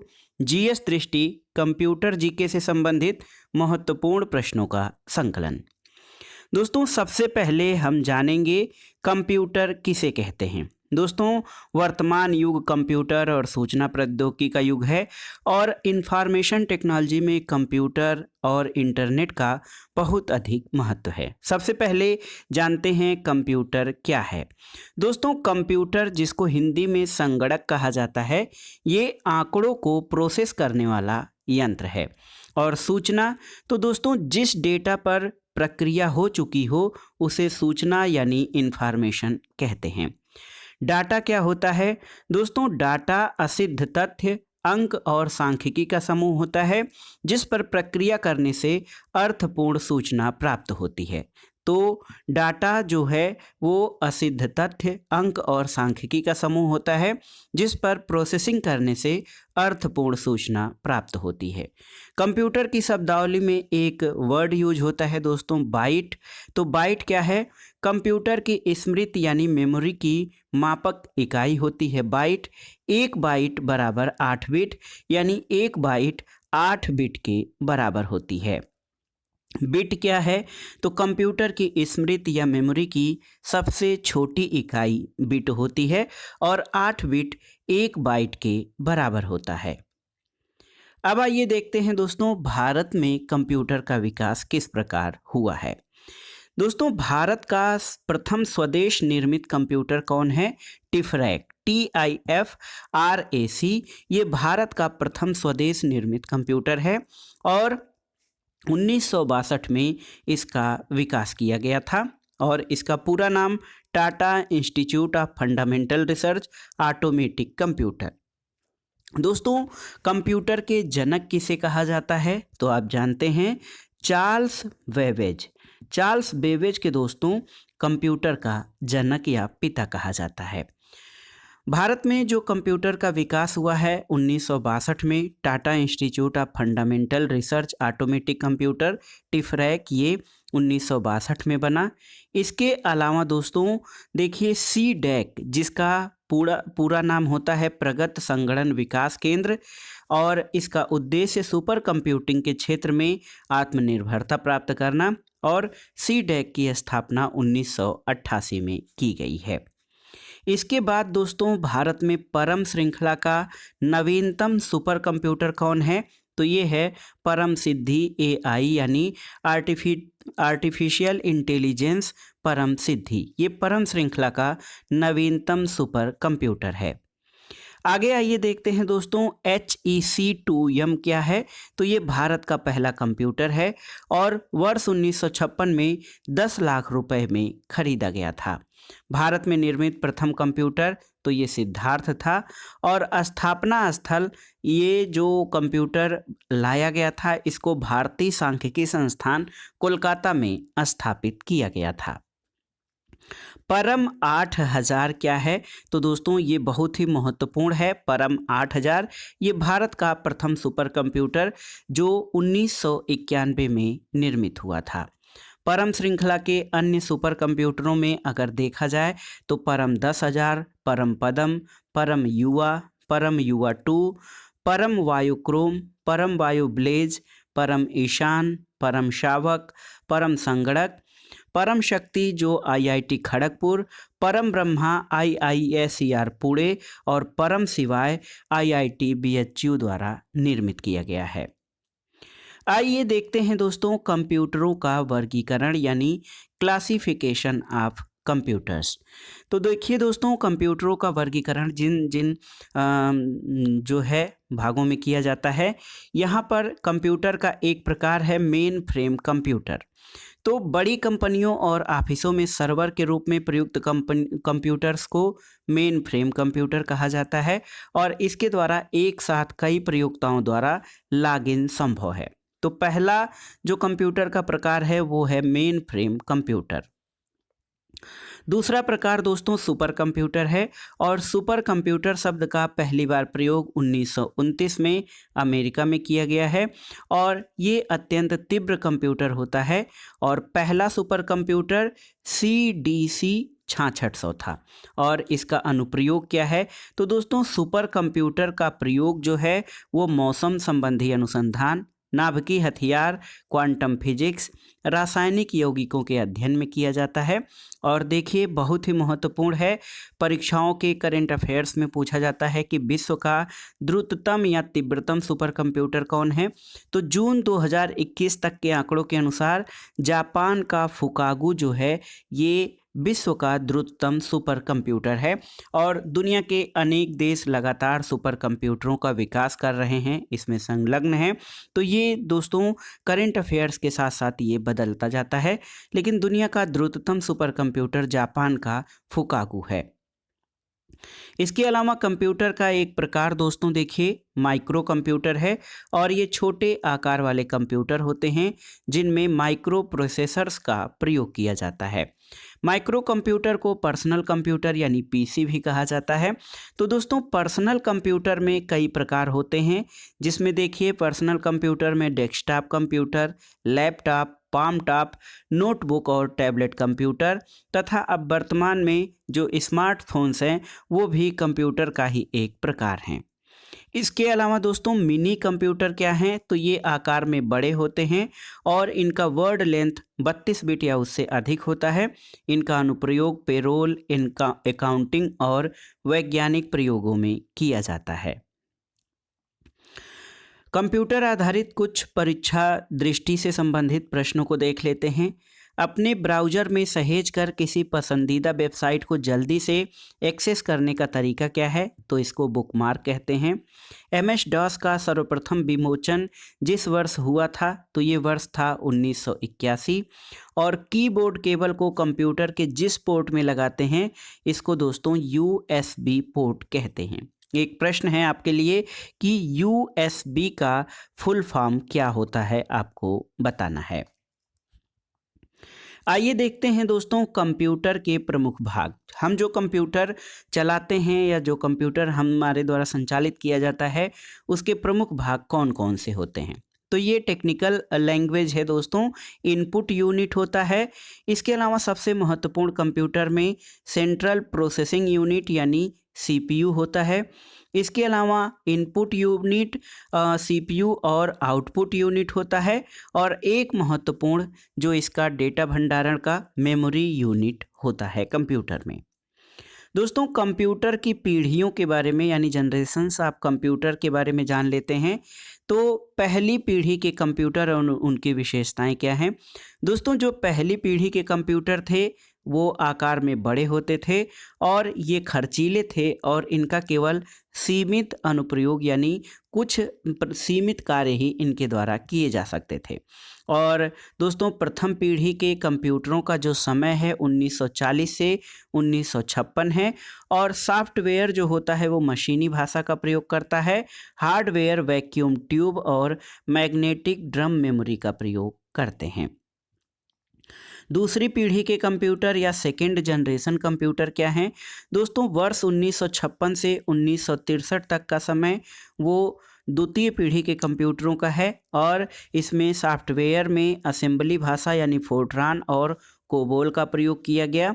और दूसरी पीढ़ी के कंप्यूटरों की विशेषता ये रही कि दोस्तों ये आकार में छोटे होते हैं और इनकी स्पीड और संग्रह क्षमता यानी मेमोरी स्टोरेज अधिक होती थी और इनमें कम गर्मी उत्पन्न होती थी। हार्डवेयर में इसमें ट्रांजिस्टर का प्रयोग किया गया और मैग्नेटिक कोर और मैग्नेटिक टेप का भी प्रयोग जो है द्वितीय पीढ़ी के कंप्यूटरों में किया गया। और इसके उदाहरणों में IBM 1620, यूनिवैक 1108, IBM 7094, CDC 1604 और CDC 3600 ये द्वितीय पीढ़ी के कंप्यूटरों के उदाहरण रहे। अब आइए तीसरी पीढ़ी के कंप्यूटर यानी थर्ड जनरेशन कंप्यूटर के बारे में जानते हैं। इसका जो समय काल है 1964 से 1971 रहा। और दोस्तों तीसरी पीढ़ी के कंप्यूटर में जो सॉफ्टवेयर होते थे वो operating system, high level language का प्रयोग जैसे एल्गोल, बेसिक और पास्कल आदि का प्रयोग तृतीय श्रेणी के कंप्यूटरों में, तृतीय पीढ़ी के कंप्यूटरों में किया गया। और तृतीय पीढ़ी के कंप्यूटरों की विशेषता ये रही कि इनका आकार छोटा और ये डॉक्यूमेंटेशन में प्रयोग किए जाने लगे। तृतीय पीढ़ी के कंप्यूटरों में जो हार्डवेयर है वो इंटीग्रेटेड सर्किट यानी एकीकृत परिपथ का प्रयोग किया गया और आईसी की खोज जैक किल्बे द्वारा की गई थी। और तृतीय पीढ़ी के कंप्यूटर आईसी और आईसी पर आधारित होता था इनका हार्डवेयर, जिसमें उदाहरण के रूप में मिनी कंप्यूटर, IBM 360 सीरीज और TDC 316 ये तृतीय पीढ़ी के कंप्यूटरों के उदाहरण हैं। चौथी पीढ़ी के कंप्यूटर दोस्तों इनका जो समय है वो 1971 से वर्तमान तक है। और चौथी पीढ़ी के कंप्यूटर जो है इनमें सॉफ्टवेयर में दोस्तों डेटाबेस सॉफ्टवेयर, स्प्रेडशीट सॉफ्टवेयर और ग्राफिकल यूजर इंटरफेस का प्रयोग किया गया। और इनकी विशेषता ये रही कि चौथी पीढ़ी के कंप्यूटर बहुत तेज़ गति और कम मूल्य में उपलब्ध हैं और हार्डवेयर में very large scale integrated circuit यानी VLSI का प्रयोग किया गया। और इसमें माइक्रो प्रोसेसर और सेमीकंडक्टर पदार्थ की मेमोरी यूज की जाती है। इसके उदाहरणों में माइक्रो कंप्यूटर, DEC 10 और स्टार 1000 शामिल हैं। पांचवी पीढ़ी के कंप्यूटर दोस्तों वर्तमान और उससे आगे का जो समय है ये पांचवी पीढ़ी के कंप्यूटरों का है। और सॉफ्टवेयर के रूप में इसमें AI यानी आर्टिफिशियल इंटेलिजेंस, हाई लेवल भाषा और इंटरनेट और मल्टीमीडिया का प्रयोग होता है। विशेषता ये है कि जो पांचवी पीढ़ी के कंप्यूटर हैं दोस्तों ये अत्यंत छोटे हैं आकार में, इनकी गति बहुत तीव्र है और इनका उपयोग आसान है और ये बहुआयामी यानी मल्टी डायमेंशनल यानी कई प्रकार के कार्यों के लिए उपयोग किए जाते हैं। हार्डवेयर में इंटरनेट, ऑप्टिकल डिस्क और समानांतर प्रोसेसिंग का प्रयोग किया जाता है, जैसे notebook, palm top, super computer, desktop और लैपटॉप ये पांचवी पीढ़ी के कंप्यूटर्स के उदाहरण हैं। आइए देखते हैं दोस्तों कंप्यूटर के प्रमुख भाग जिनसे कि कोई कंप्यूटर बनता है। तो सबसे महत्वपूर्ण भाग है इसका CPU यानी सेंट्रल प्रोसेसिंग यूनिट। दोस्तों CPU जो है इसके प्रमुख भाग में कंट्रोल यूनिट होता है और अर्थमेटिक और लॉजिक यूनिट यानी CU और ALU ये CPU के भाग होते हैं। और CPU को कंप्यूटर का मस्तिष्क यानी दिमाग कहा जाता है। और CPU का कार्य क्या है? डेटा की प्रोसेसिंग करना।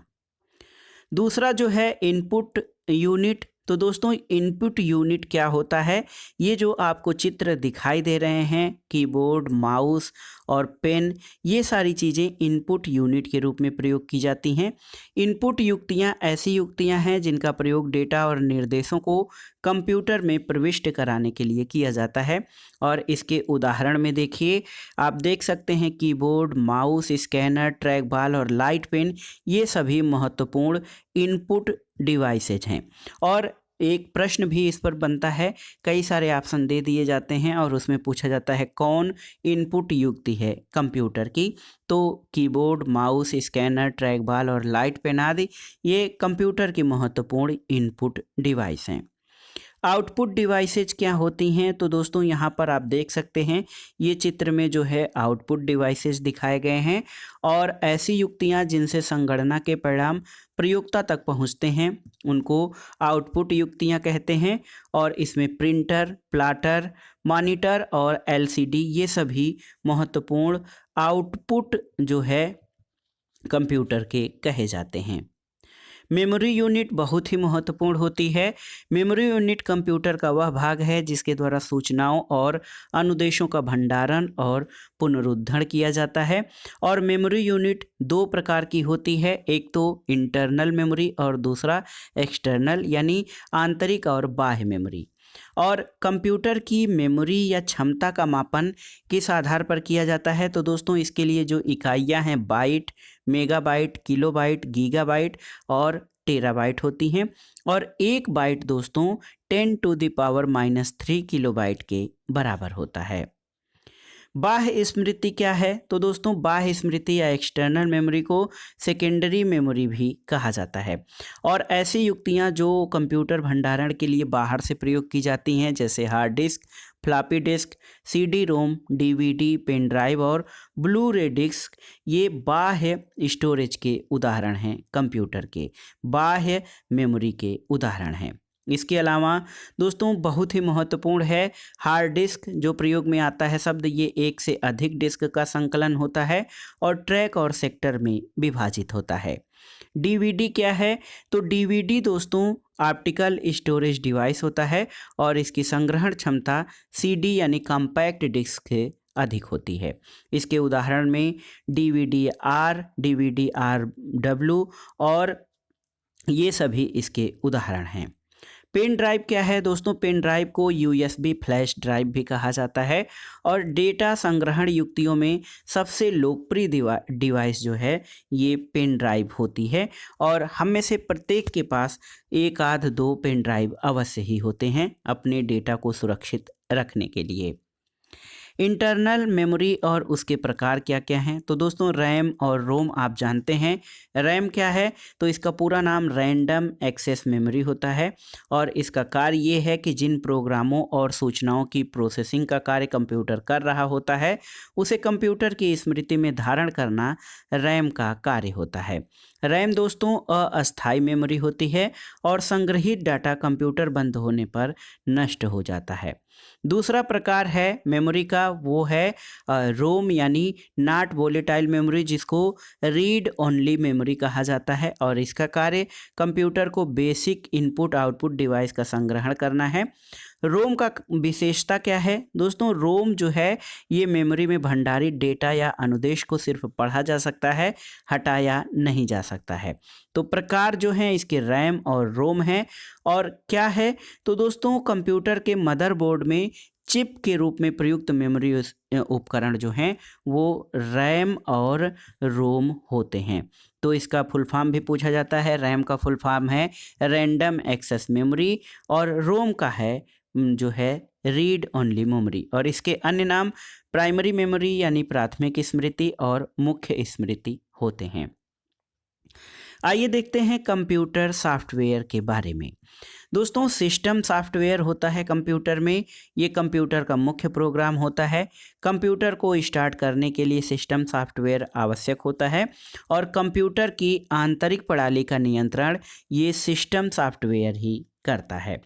एप्लीकेशन सॉफ्टवेयर क्या है, तो दोस्तों एप्लीकेशन सॉफ्टवेयर विशेष कार्यों के संपादन के लिए निर्मित सॉफ्टवेयर हैं और इसके उदाहरण में word processing software, database software और ग्राफिक सॉफ्टवेयर होते हैं।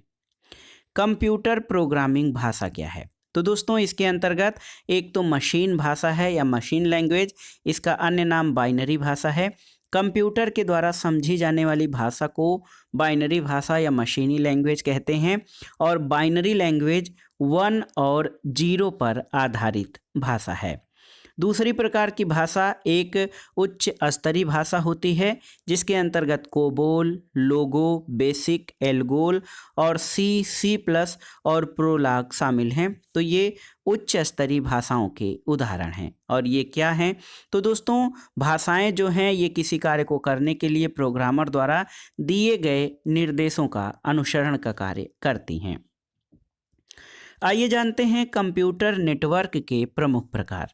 दोस्तों एक तो महत्वपूर्ण प्रकार है मेट्रोपॉलिटन एरिया नेटवर्क, जिसको मैन कहा जाता है। ये दो या दो से अधिक लोकल एरिया नेटवर्क को जुड़ने से निर्मित होता है।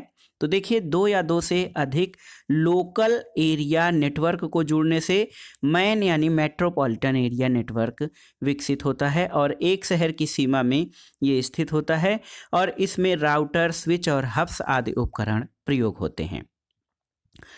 वर्ल्ड वाइड वेब यानी WWW, तो दोस्तों इसकी खोज टिम बर्नर्स-ली द्वारा 1989 में की गई थी और 23 अगस्त 1991 को इसको सार्वजनिक रूप से उपलब्ध करा दिया गया था। तो वर्ल्ड वाइड वेब WWW, जो कि हमारे सभी वेबसाइट्स के पहले लगाया जाता है, इसकी खोज टिम बर्नर्स-ली द्वारा 1989 में की गई थी और इसका उदाहरण इंटरनेट नेटवर्क होता है। दोस्तों नेटवर्क का दूसरा प्रकार है लोकल एरिया नेटवर्क, जिसको शॉर्ट में लैन कहा जाता है। ये एक भौगोलिक परिधि में सीमित कंप्यूटर नेटवर्क जो होता है उसको लोकल एरिया नेटवर्क कहते हैं। घर, ऑफिस या भवनों में प्रयुक्त नेटवर्क को लैन कहा जाता है। दोस्तों वाइड एरिया नेटवर्क, तो बड़ी भौगोलिक परिधि में विस्तृत नेटवर्क को वाइड एरिया नेटवर्क कहते हैं और जो हमारा इंटरनेट होता है ये वाइड एरिया नेटवर्क का उदाहरण है। अंत में हम कंप्यूटर से संबंधित कुछ महत्वपूर्ण तथ्यों को देख लेते हैं। डेटा कम्युनिकेशन के लिए नियमों का सेट क्या कहलाता है? तो इसको प्रोटोकॉल्स कहते हैं। अवांछित ईमेल को क्या कहा जाता है? तो दोस्तों स्पैम कहते हैं अवांछित ईमेल को। वेब कॉलर का अन्य नाम क्या है? तो इसको वेब स्पाइडर कहते हैं। फायरवॉल का प्रयोग किससे बचाता है?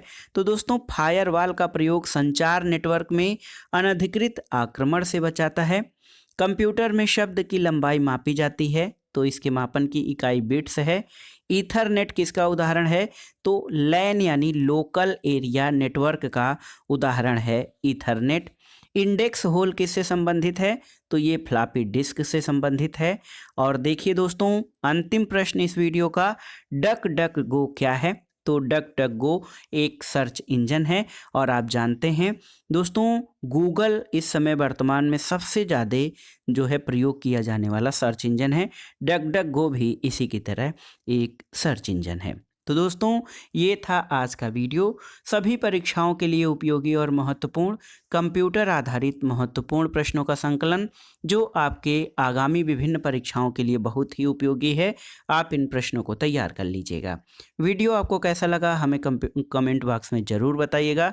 वीडियो को लाइक करें, शेयर करें और इस चैनल मार्गदर्शन फॉर सिविल सर्विसेज को सब्सक्राइब करें। वीडियो देखने के लिए धन्यवाद दोस्तों। नमस्कार। दोस्तों नमस्कार, ये है मार्गदर्शन फॉर सिविल सर्विसेज। मैं अनुराग चौधरी। दोस्तों सभी परीक्षाओं के सामान्य अध्ययन के अंतर्गत सामान्य विज्ञान के भौतिक, रसायन और जीव विज्ञान के अतिरिक्त विज्ञान एवं प्रौद्योगिकी से संबंधित कई सारे प्रश्न पूछे जाते हैं। इसी को दृष्टिगत रखते हुए आज की वीडियो में आप पढ़ेंगे जीएस दृष्टि विज्ञान एवं प्रौद्योगिकी के महत्वपूर्ण प्रश्नों का भाग 1, जिसमें हम नाभिकीय प्रौद्योगिकी और अंतरिक्ष प्रौद्योगिकी से संबंधित महत्वपूर्ण प्रश्नों को पढ़ेंगे। नाभिकीय प्रौद्योगिकी में हम परमाणु बम, हाइड्रोजन बम, नाभिकीय रिएक्टर और भारत के प्रमुख परमाणु शक्ति केंद्रों के बारे में, और अंतरिक्ष प्रौद्योगिकी में भारत के प्रक्षेपण, PSLV, GSLV, क्रायोजेनिक तकनीक, रैमजेट, स्क्रैमजेट और चंद्रयान 2 के बारे में जानेंगे। तो आइए शुरू करते हैं आज का वीडियो। जीएस दृष्टि विज्ञान एवं प्रौद्योगिकी के महत्वपूर्ण प्रश्नों का भाग 1। दोस्तों सबसे पहले आइए नाभिकीय प्रौद्योगिकी के बारे में जानते हैं। नाभिकीय प्रौद्योगिकी में दो महत्वपूर्ण क्रियाएं होती हैं, एक तो नाभिकीय विखंडन और दूसरा नाभिकीय संलयन। सबसे पहले नाभिकीय विखंडन के बारे में जानते हैं। दोस्तों नाभिकीय विखंडन को समझने से पहले जो है इसकी परिभाषा जान लेते हैं। ऐसी प्रक्रिया जिसमें एक भारी नाभिक एक न्यूट्रॉन का प्रग्रहण करके तुलनीय द्रव्यमानों के दो हल्के नाभिकों में टूट जाता है, इसको नाभिकीय विखंडन कहते हैं। देखिए दोस्तों इस फार्मूले को आप शुरू से ही पढ़ते रहे हैं, 9वीं कक्षा से ही। यहाँ पर देखिए 92 यूरेनियम 235 पर जब न्यूट्रॉन की बमबारी की जाती है तो ये अनस्टेबल यानी अस्थायी नाभिकों में 92 यूरेनियम 236 और यहाँ पर देखिए 36 क्रिप्टान 92 और 56 बेरियम 141 और 3 न्यूट्रॉन, इसके अलावा बृहद मात्रा में एनर्जी उत्पन्न होती है और इसी प्रक्रिया को नाभिकीय विखंडन कहते हैं। यानी कोई भारी परमाणु न्यूट्रॉन के ग्रहण करके तुलनीय द्रव्यमानों के दो हल्के नाभिकों में टूट जाता है, इसको नाभिकीय विखंडन कहते हैं और इस प्रक्रिया में बहुत भारी मात्रा में ऊर्जा उत्पन्न होती है। इसका उदाहरण है दोस्तों कि 1 ग्राम यूरेनियम जो है उसकी विखंडन ऊर्जा 20 टन TNT यानी ट्राई नाइट्रोटॉलुइन जो विस्फोटक होता है उसके विस्फोट की ऊर्जा के बराबर होता है। तो देखिए कितनी अधिक मात्रा में ऊर्जा उत्पन्न होती है। 1 ग्राम यूरेनियम की विखंडन ऊर्जा 20 टन TNT में विस्फोट की ऊर्जा के बराबर होती है और नाभिकीय विखंडन का प्रयोग नाभिकीय रिएक्टर और परमाणु बम बनाने के लिए किया जाता है। आइए जानते हैं दोस्तों परमाणु बम या एटम बम के बारे में। ये देखिए ये जो चित्र दिया गया है ये परमाणु बम का चित्र दिया गया है।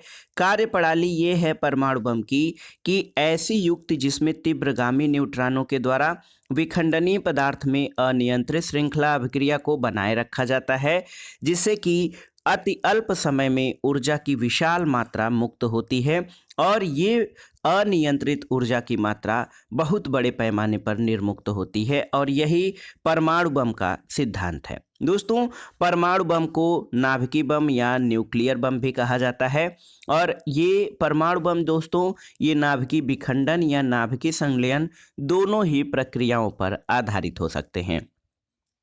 दोस्तों नाभिकीय विखंडन में जो महत्वपूर्ण पदार्थ प्रयुक्त होते हैं या परमाणु बम में वो यूरेनियम 235 और प्लूटोनियम 239 का प्रयोग परमाणु बमों के निर्माण में किया जाता है। आइए हाइड्रोजन बम के बारे में जानते हैं। दोस्तों हाइड्रोजन बम जो है अनियंत्रित प्रक्रिया, इसमें ड्यूटेरियम और टाइट्रियम का प्रयोग किया जाता है। सबसे महत्वपूर्ण बात ये कि हाइड्रोजन बम दोस्तों ये जो है परमाणु संलयन पर आधारित होता है, जबकि जो हमारा यूरेनियम बम होता है वो एक तरह से नाभिकीय विखंडन के सिद्धांत पर काम करता है।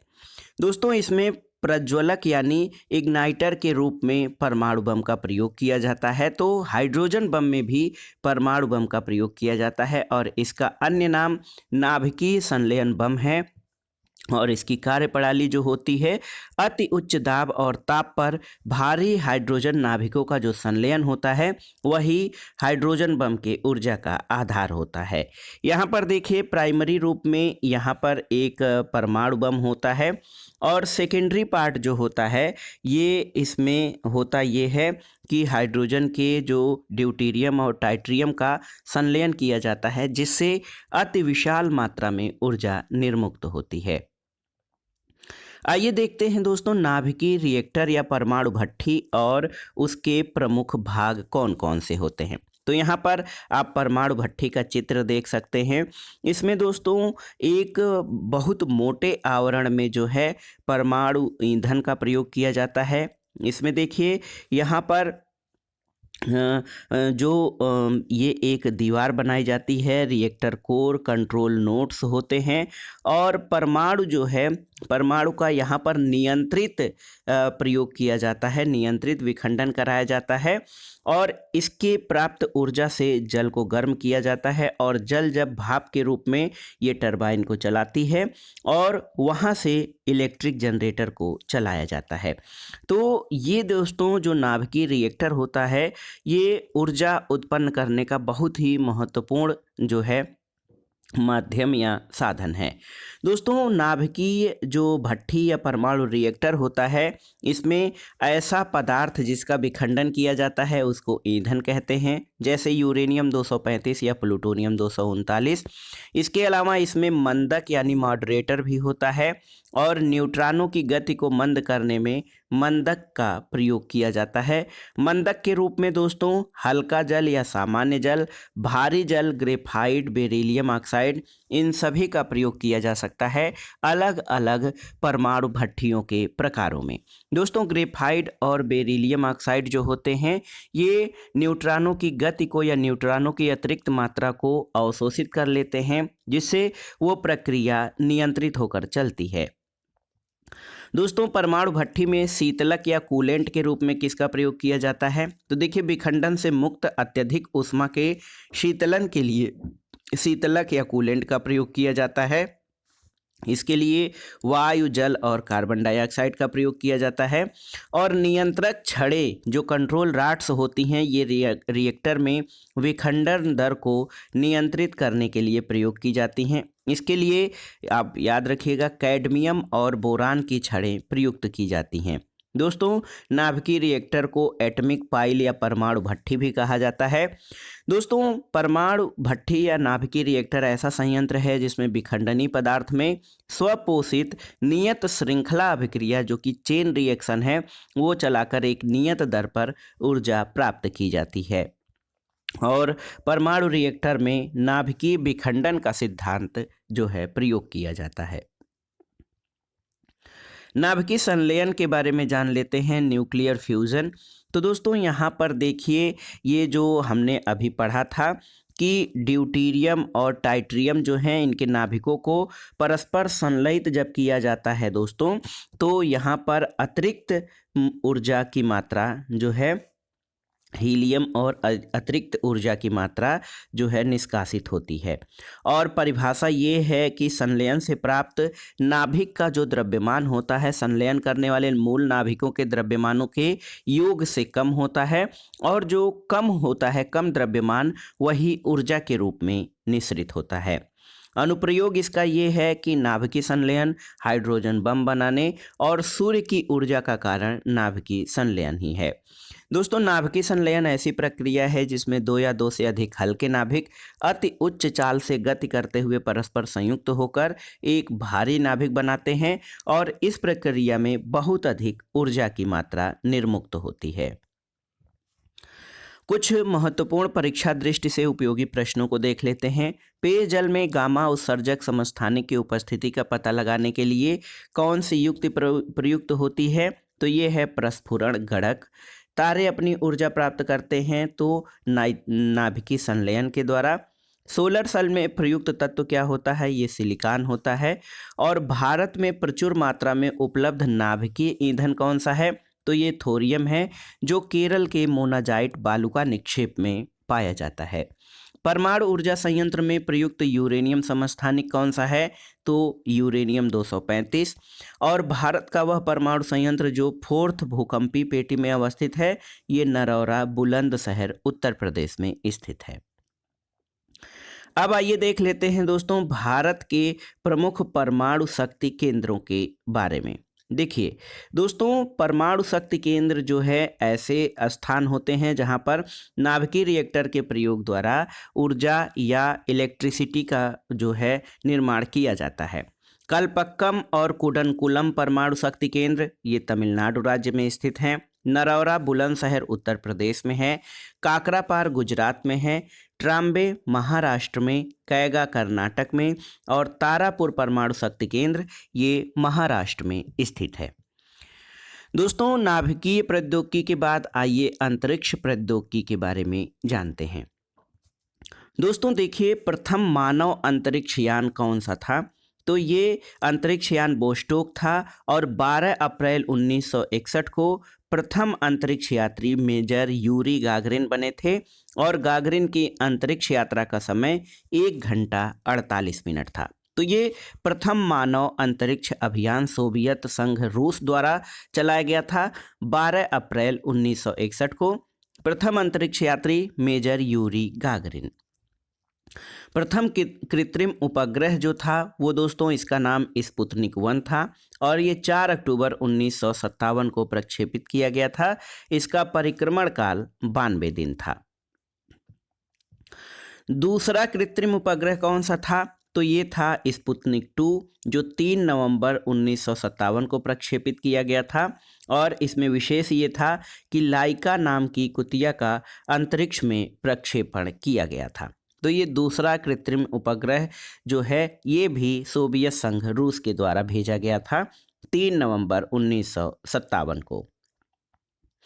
दोस्तों इसके अलावा यहाँ पर देखिए एक महत्वपूर्ण जानकारी आपके लिए है। प्रथम चंद्र अवतरण अंतरिक्ष यान अपोलो 11 के द्वारा जो 16 जुलाई 1969 को प्रक्षेपित किया गया था। और चंद्रयान पर या जो चंद्र पर पहुंचने वाले अंतरिक्ष यात्री थे Neil Armstrong, Edwin Aldrin junior और माइकल कॉलिंस। और नील आर्मस्ट्रांग और एडविन एल्ड्रिन ने चंद्रमा पर अपने पैर रखे जबकि कॉलिंस यान में चंद्रमा की परिक्रमा करते रहे थे। आइए अब भारत के प्रक्षेपण यान के बारे में जानते हैं। यहाँ पर देखिए आप भारत के प्रक्षेपण यानों की श्रृंखला देख सकते हैं। दोस्तों देखिए सबसे महत्वपूर्ण यहाँ पर PSLV का पूरा नाम क्या है? इसका नाम है पोलर सैटेलाइट लॉन्च व्हीकल और ये 900 किलोमीटर की ऊंचाई पर 1000 से 1200 किलोग्राम वजनी उपग्रहों की स्थापना में सक्षम है। तो ये polar satellite launch vehicle PSLV जो कि 900 किलोमीटर की ऊंचाई पर 1000 से 1200 किलोग्राम वजनी उपग्रहों की स्थापना करता है। और दूसरा प्रकार है GSLV जिसका पूरा नाम है जियो सिंक्रोनस सैटेलाइट लॉन्च व्हीकल और ये ध्रुवीय रॉकेट है। लगभग 2500 से 3000 किलोग्राम के जो है अंतरिक्ष यान को ये ऊपर स्थापित कर सकता है। दोस्तों भारत का प्रथम प्रायोगिक उपग्रह प्रक्षेपण यान कौन सा था? तो ये SLV-3 था। SLV-3E2 जो था इसके द्वारा रोहिणी RS-1 का सफलतापूर्वक प्रक्षेपण 18 जुलाई 1980 को किया गया था और इसी के द्वारा भारत अंतरिक्ष क्लब का 6वां सदस्य बन गया था। आइए देखते हैं PSLV भारत के प्रक्षेपण यान के बारे में। इसमें एक है दोस्तों कोर एलोन वर्जन जो हल्के भार या 500 से 700 किलोग्राम वाले उपग्रहों के प्रक्षेपण के लिए प्रयुक्त किया जाता है और ये बिना बूस्टर मोटरों वाला PSLV संस्करण है। PSLV XL क्या है? तो दोस्तों ये 12 टन प्रणोदक क्षमता वाला शक्तिशाली रॉकेट है। चंद्रयान 1 और मंगलयान के प्रक्षेपण के लिए PSLV XL यानी एक्स्ट्रा लार्ज संस्करण को प्रयुक्त किया गया था।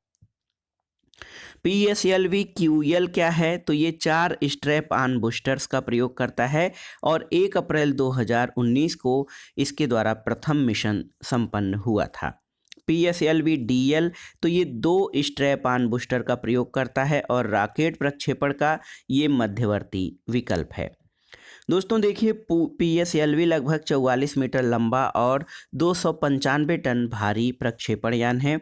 इसका नाम वर्क हार्स है इसका अन्य नाम और ये 4 चरणी यानी 4 स्टेज रॉकेट है।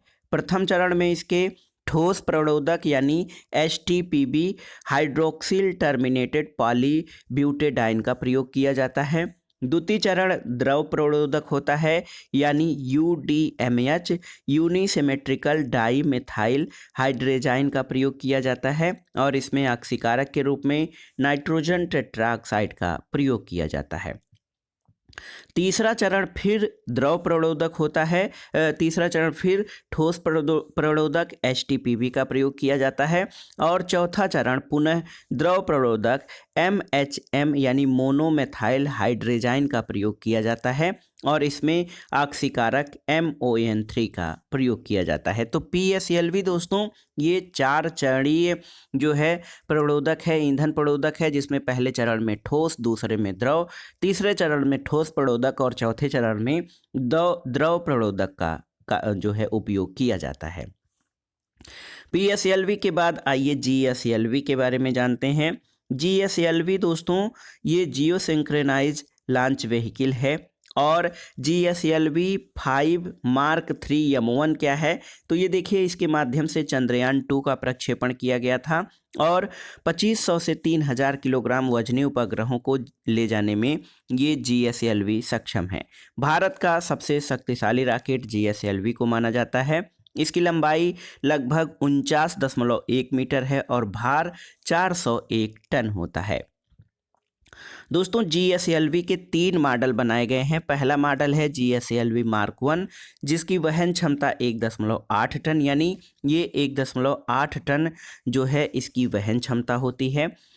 दूसरा GSLV Mark 2 है, इसकी वहन क्षमता 2500 किलोग्राम है। इसका उपनाम नाटी बॉय है।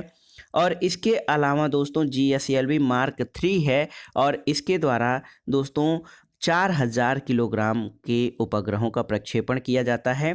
इसका उपनाम फैट बॉय है।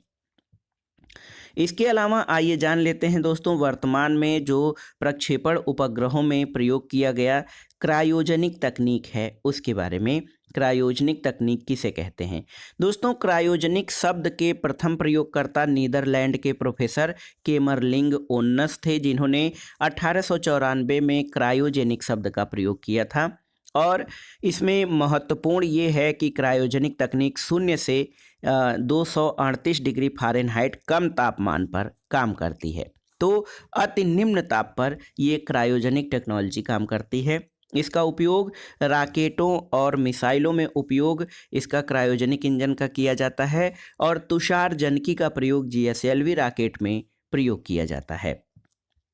तो ये क्या है दोस्तों? क्रायोजेनिक्स क्या होता है? तो भौतिकी की वह शाखा जिसमें अत्यधिक निम्न ताप उत्पन्न करने के लिए उसके अनुप्रयोगों का अध्ययन किया जाता है, इसको क्रायोजेनिक्स कहा जाता है। और क्रायोजेनिक शब्द की उत्पत्ति क्रायोस यानी बर्फ जैसा ठंडा और जेनिक यानी पैदा करना। तो दोस्तों वर्तमान में प्रक्षेपण उपग्रहों के प्रक्षेपण यान में क्रायोजेनिक्स तकनीकी का प्रयोग किया जाता है, जिसमें अति निम्न ताप पर जो हाइड्रोजन और ऑक्सीजन का द्रवीकृत रूप प्रयोग किया जाता है। रैमजेट क्या होता है दोस्तों? तो यहाँ पर देखिए रैमजेट का यहाँ पर आपको चित्र दिखाया गया है और किसी प्रकार के इसमें गतिमान पुर्जों का अभाव होता है रैमजेट में। इसका उद्देश्य अधिकतम गति प्राप्त करना है और इसकी अधिकतम गति 5 मैक तक हो सकती है। दोस्तों रैमजेट एक प्रकार का जेट इंजन होता है जो किसी वायुयान की अग्र दिशा में गति का उपयोग करके जेट इंजन के दहन कक्ष में आने वाली हवा को संपीड़ित करता है। तो ये बहुत ही महत्वपूर्ण है। रैमजेट जेट इंजन है जो किसी वायुयान की अग्र दिशा में गति का उपयोग करके जेट इंजन के दहन कक्ष में आने वाली हवा को संपीड़ित करने का कार्य करता है। साउंडिंग रॉकेट क्या होते हैं? दोस्तों साउंडिंग रॉकेट को अनुसंधान या रिसर्च रॉकेट भी कहा जाता है और ये पृथ्वी की सतह से 50 से 1500 किलोमीटर की ऊंचाई तक इनका परिवहन होता है और इनका उपयोग अंतरिक्ष यात्रा के दौरान मुख्यतः मापन और अन्य वैज्ञानिक प्रयोगों में किया जाता है। रैमजेट और जो साउंड रॉकेट के बाद आइए जानते हैं स्क्रैम जेट किसे कहते हैं। दोस्तों स्क्रैम जेट जो है ये अत्यंत ही तीव्र गति से या ध्वनि की गति से बहुत अधिक तेज चलने वाली तकनीकी है। इसकी अधिकतम गति 5 मैक से अधिक होती है और रैम जेट में 9 प्रवर्तन का ये परिणाम है स्क्रैम जेट। दोस्तों स्क्रैम जेट को सुपरसोनिक कंब्यूशन रैम जेट भी कहा जाता है, सुपरसोनिक दहन रैमजेट। और ये ऐसे जेट इंजन जिसमें तरल ऑक्सीजन की आवश्यकता नहीं होती है, क्योंकि ये इंजन वायुमंडल की ऑक्सीजन को ग्रहण करके संपीड़ित करके प्रयोग में ले लेता है। इसको ही स्क्रैम जेट प्रौद्योगिकी कहा जाता है। तो ऐसे जेट इंजन जिनमें तरल ऑक्सीजन की आवश्यकता नहीं होती है और ये इंजन वायुमंडल की ऑक्सीजन को ग्रहण और संपीड़ित करके प्रयोग में ले लेता है। अंत में आइए देखते हैं दोस्तों अंतरिक्ष प्रौद्योगिकी के संबंध में भारत के महत्वपूर्ण चंद्रयान 2 मिशन के बारे में। दोस्तों चंद्रयान 2 मिशन ने ऑर्बिटर द्वारा चंद्रमा के बहिर्मंडल में आर्गन 40 की उपस्थिति की खोज की है और 22 जुलाई 2019 को श्रीहरिकोटा के सतीश धवन अंतरिक्ष केंद्र से इसका प्रक्षेपण किया गया है। इसका लॉन्च वजन 3877 किलोग्राम रहा और इसके लिए जो रॉकेट प्रयोग किया गया था GSLV Mark 3 M1 और मिशन का प्रकार चंद्रयान जो है चंद्रकक्षयान, लैंडर और रोवर थे। चंद्रमा पर जो लैंडिंग थी दोस्तों दक्षिणी ध्रुव पर विक्रम नामक लैंडर की लैंडिंग लक्षित की गई थी लेकिन लैंडिंग के दौरान संपर्क टूटने के कारण जो चंद्रयान-2 मिशन रहा, इसका लैंडिंग असफल हो गया था। तो ये था आज का वीडियो। विज्ञान और प्रौद्योगिकी के महत्वपूर्ण प्रश्नों के अंतर्गत आपने नाभिकीय प्रौद्योगिकी और अंतरिक्ष प्रौद्योगिकी से संबंधित महत्वपूर्ण प्रश्नों का पहला भाग पढ़ा और ये प्रश्न आपके आगामी परीक्षाओं के लिए बहुत ही महत्वपूर्ण हैं। आप इनको तैयार कर लीजिएगा। वीडियो आपको कैसा लगा हमें कमेंट बॉक्स में ज़रूर बताइएगा। वीडियो को लाइक करें, शेयर करें और इस चैनल मार्गदर्शन फॉर सिविल सर्विसेज को सब्सक्राइब करें। वीडियो देखने के लिए धन्यवाद दोस्तों। नमस्कार। दोस्तों नमस्कार, ये है मार्गदर्शन फॉर सिविल सर्विसेज। मैं अनुराग चौधरी। दोस्तों जीएस दृष्टि विज्ञान एवं प्रौद्योगिकी के इस भाग में आप पढ़ेंगे विभिन्न परीक्षाओं के लिए उपयोगी साइंस एंड टेक्नोलॉजी के महत्वपूर्ण प्रश्नों को, जिसके अंतर्गत आज की वीडियो में हम प्रमुख अंतरिक्ष मिशन एवं रक्षा प्रौद्योगिकी के अंतर्गत विभिन्न मिसाइल एवं उनकी विशेषताओं से संबंधित प्रश्नों को कवर करेंगे। दोस्तों ये प्रश्न विभिन्न प्रतियोगी परीक्षाओं के सामान्य अध्ययन के लिए बहुत ही उपयोगी है। तो आइए शुरू करते हैं आज का वीडियो। जीएस दृष्टि विज्ञान एवं प्रौद्योगिकी के महत्वपूर्ण प्रश्नों का भाग 2। आइए सबसे पहले प्रमुख दूरबीन एवं वेधशालाओं के बारे में जानते हैं, जिनको कि ऑब्जर्वेटरीज कहा जाता है। और ये दूरबीन और वेधशालाएं दोस्तों अंतरिक्ष संबंधी विभिन्न खोजों और आविष्कारों के लिए तैयार की जाती हैं। देखिए दोस्तों, नासा का ग्रेट ऑब्जर्वेटरी प्रोग्राम क्या है? इसके अंतर्गत हब्बल अंतरिक्ष दूरबीन है, काम्पटन गामा किरण वेधशाला और चंद्रा एक्स किरण वेधशाला है। ये नासा के ग्रेट ऑब्जर्वेटरी प्रोग्राम के अंतर्गत ये प्रमुख दूरबीन और वेधशालाएं शामिल हैं। हर्सेल अंतरिक्ष वेधशाला मिशन क्या है? तो देखिए इसके अंतर्गत यूरोपीय एजेंसी द्वारा विमोचित ये हर्सेल अंतरिक्ष वेधशाला है, जिसमें इंफ्रारेड स्पेक्ट्रम और वरुण ग्रह के खोजकर्ता सर विलियम हर्सेल के नाम पर इस अंतरिक्ष वेधशाला का नाम रखा गया है। और इसे फ्रेंच गुयाना से एरियन 5 रॉकेट द्वारा 14 मई 2009 को प्रक्षेपित किया गया था। दोस्तों हर्सेल वेधशाला जो है ये ब्रह्मांड के सबसे ठंडे और दूरस्थ पिंडों के अध्ययन के लिए जो है भेजा गया था और इसका कार्यकाल 2013 में समाप्त हो गया है। एक अन्य देखिए दूरबीन है स्पित्ज़र अंतरिक्ष दूरबीन। ये सौर प्रणाली से लेकर अंतरिक्ष में दूरस्थ पिंडों के अध्ययन के लिए प्रक्षेपित नासा की इंफ्रारेड दूरबीन है और नासा के ग्रेट ऑब्जर्वेटरी प्रोग्राम का चौथा और अंतिम अभियान रहा है स्पित्ज़र अंतरिक्ष दूरबीन। इसका पूर्व नाम दोस्तों स्पेस इंफ्रारेड टेलीस्कोप फैसिलिटी था, SIRTF, और खगोलीय उद्भव की खोज कार्यक्रम का भी ये हिस्सा रहा है। 30 जनवरी 2020 को 16 वर्षों के पश्चात ये मिशन समाप्त कर दिया गया था। तो ये था प्रमुख दूरबीन और ऑब्जर्वेटरीज यानी वेधशालाओं से संबंधित महत्वपूर्ण तथ्य। अब आइए मंगल अन्वेषण यानी मार्स मिशन के बारे में जानते हैं। दोस्तों एक है क्यूरियोसिटी ये नासा द्वारा 26 नवंबर 2011 को प्रक्षेपित रोवर है और इसका मंगल ग्रह के गेल क्रेटर पर लैंडिंग हुई थी। तो क्यूरियोसिटी रोवर ये मंगल अभियान या मंगल मिशन के लिए जो है मंगल की खोज के लिए प्रक्षेपित किया गया था। परसेवरेंस क्या है दोस्तों? 30 जुलाई 2020 को नासा द्वारा प्रक्षेपित रोवर और मंगल ग्रह के जेजेरो क्रेटर के समीप इसकी लैंडिंग हुई है और इतिहास में पहली बार हेलीकॉप्टर जिसका नाम इंजेन्यूटी है इसको दूसरे ग्रह पर भेजने में सफलता मिली है। तो परसेवरेंस मिशन के द्वारा जो नासा द्वारा 30 जुलाई 2020 को प्रक्षेपित किया गया है, इतिहास में पहली बार हेलीकॉप्टर को दूसरे ग्रह पर भेजने में सफलता मिली है। मंगलयान मिशन क्या है दोस्तों? 24 सितंबर 2014 को मंगल की कक्षा में प्रविष्ट हुआ है और अपने पहले ही प्रयास में सफल मंगल अभियान करने वाला भारत पहला देश है और मार्सियन एलीट क्लब में शामिल होने वाला पहला एशियाई देश है भारत, जिसने कि अपना मार्स मिशन या मंगलयान दोस्तों मंगल ग्रह के अध्ययन के लिए उसके कक्षा में भेजा है। प्रथम मंगल मिशन कौन सा था? तो ये मार्स 1 था, जो 1 नवंबर 1962 को सोवियत संघ द्वारा प्रक्षेपित किया गया था। और इसके अलावा मंगल ग्रह के अध्ययन के लिए मैरिनर 4 जो था, संयुक्त राज्य अमेरिका द्वारा 1964 में प्रक्षेपित किया गया था। होप मिशन, तो ये देखिए बहुत ही महत्वपूर्ण मिशन रहा है। संयुक्त अरब अमीरात यानी यूएई के द्वारा होप मिशन 20 जुलाई 2020 को प्रक्षेपित एक मंगल मिशन है और इसे जापान के तानेगाशिमा अंतरिक्ष केंद्र से प्रक्षेपित किया गया है। दोस्तों बहुत ही महत्वपूर्ण है होप मिशन, जो कि संयुक्त अरब अमीरात द्वारा प्रक्षेपित किया गया है, क्योंकि ये किसी पश्चिमी एशियाई, अरब या मुस्लिम बहुल देश द्वारा मंगल ग्रह हेतु प्रक्षेपित प्रथम मिशन है। रोवर स्पिरिट और अपॉर्चुनिटी, तो दोस्तों नासा द्वारा जून 2003 में स्पिरिट और जुलाई 2003 में अपॉर्चुनिटी का प्रक्षेपण किया गया था। एक है मार्स पाथफाइंडर मिशन, ये नासा द्वारा सोजर्नर रोवर 1997 में भेजा गया था, जिसको मार्स पाथफाइंडर मिशन कहा गया। और देखिए चीन द्वारा प्रक्षेपित मंगल मिशन, ये तियानवेन 1 है, जिसको कि चीन द्वारा 23 जुलाई 2020 को प्रक्षेपित किया गया और चीन का प्रथम मंगल रोवर, इसका नाम झुरोग है। तो ये था मंगल मिशन या मंगल ग्रह के अध्ययन के लिए भेजे गए जो प्रमुख मिशन हैं उनके बारे में महत्वपूर्ण जानकारी।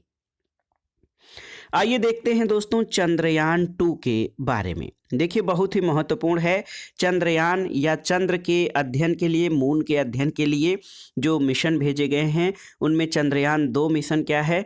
दोस्तों चंद्रयान 2 मिशन ऑर्बिटर द्वारा चंद्रमा के बहिर्मंडल में आर्गन 40 की उपस्थिति इसके द्वारा खोजी गई और 22 जुलाई 2019 को श्रीहरिकोटा के सतीश धवन अंतरिक्ष केंद्र से चंद्रयान 2 का प्रक्षेपण किया गया और इसके लिए GSLV Mark 3 M1 रॉकेट का प्रयोग किया गया।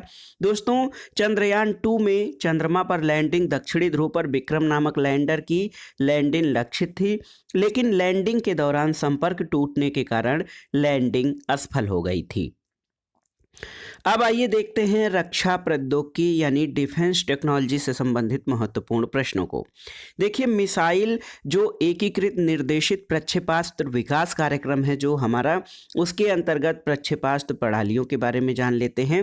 दोस्तों ये प्रक्षेपास्त्र प्रणालियों में जो प्रमुख मिसाइलें हैं अग्नि, नाग, आकाश, त्रिशूल और पृथ्वी, इसके नेतृत्वकर्ता यानी एकीकृत निर्देशित प्रक्षेपास्त्र विकास कार्यक्रम के नेतृत्वकर्ता भारत के पूर्व राष्ट्रपति डॉक्टर APJ अब्दुल कलाम रहे हैं।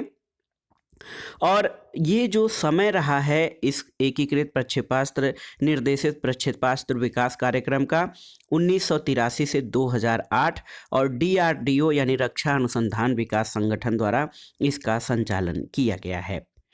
इसमें सबसे महत्वपूर्ण आइए देखते हैं दोस्तों, अलग अलग मिसाइलों के बारे में जान लेते हैं। पृथ्वी मिसाइल के बारे में सबसे पहले जानते हैं।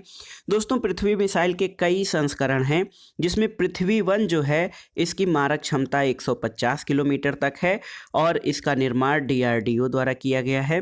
पृथ्वी 1 1994 ईस्वी में सामरिक बल कमांड द्वारा सेवा में लिया गया था। और दोस्तों पृथ्वी 2 मिसाइल जो है इसकी मारक क्षमता उन्नत मिसाइल है पृथ्वी 1 से और ये 250 से 350 किलोमीटर तक इसकी मारक क्षमता है, जबकि पृथ्वी 3 ये नौसैनिक संस्करण है जिसकी मारक क्षमता 350 से 600 किलोमीटर है।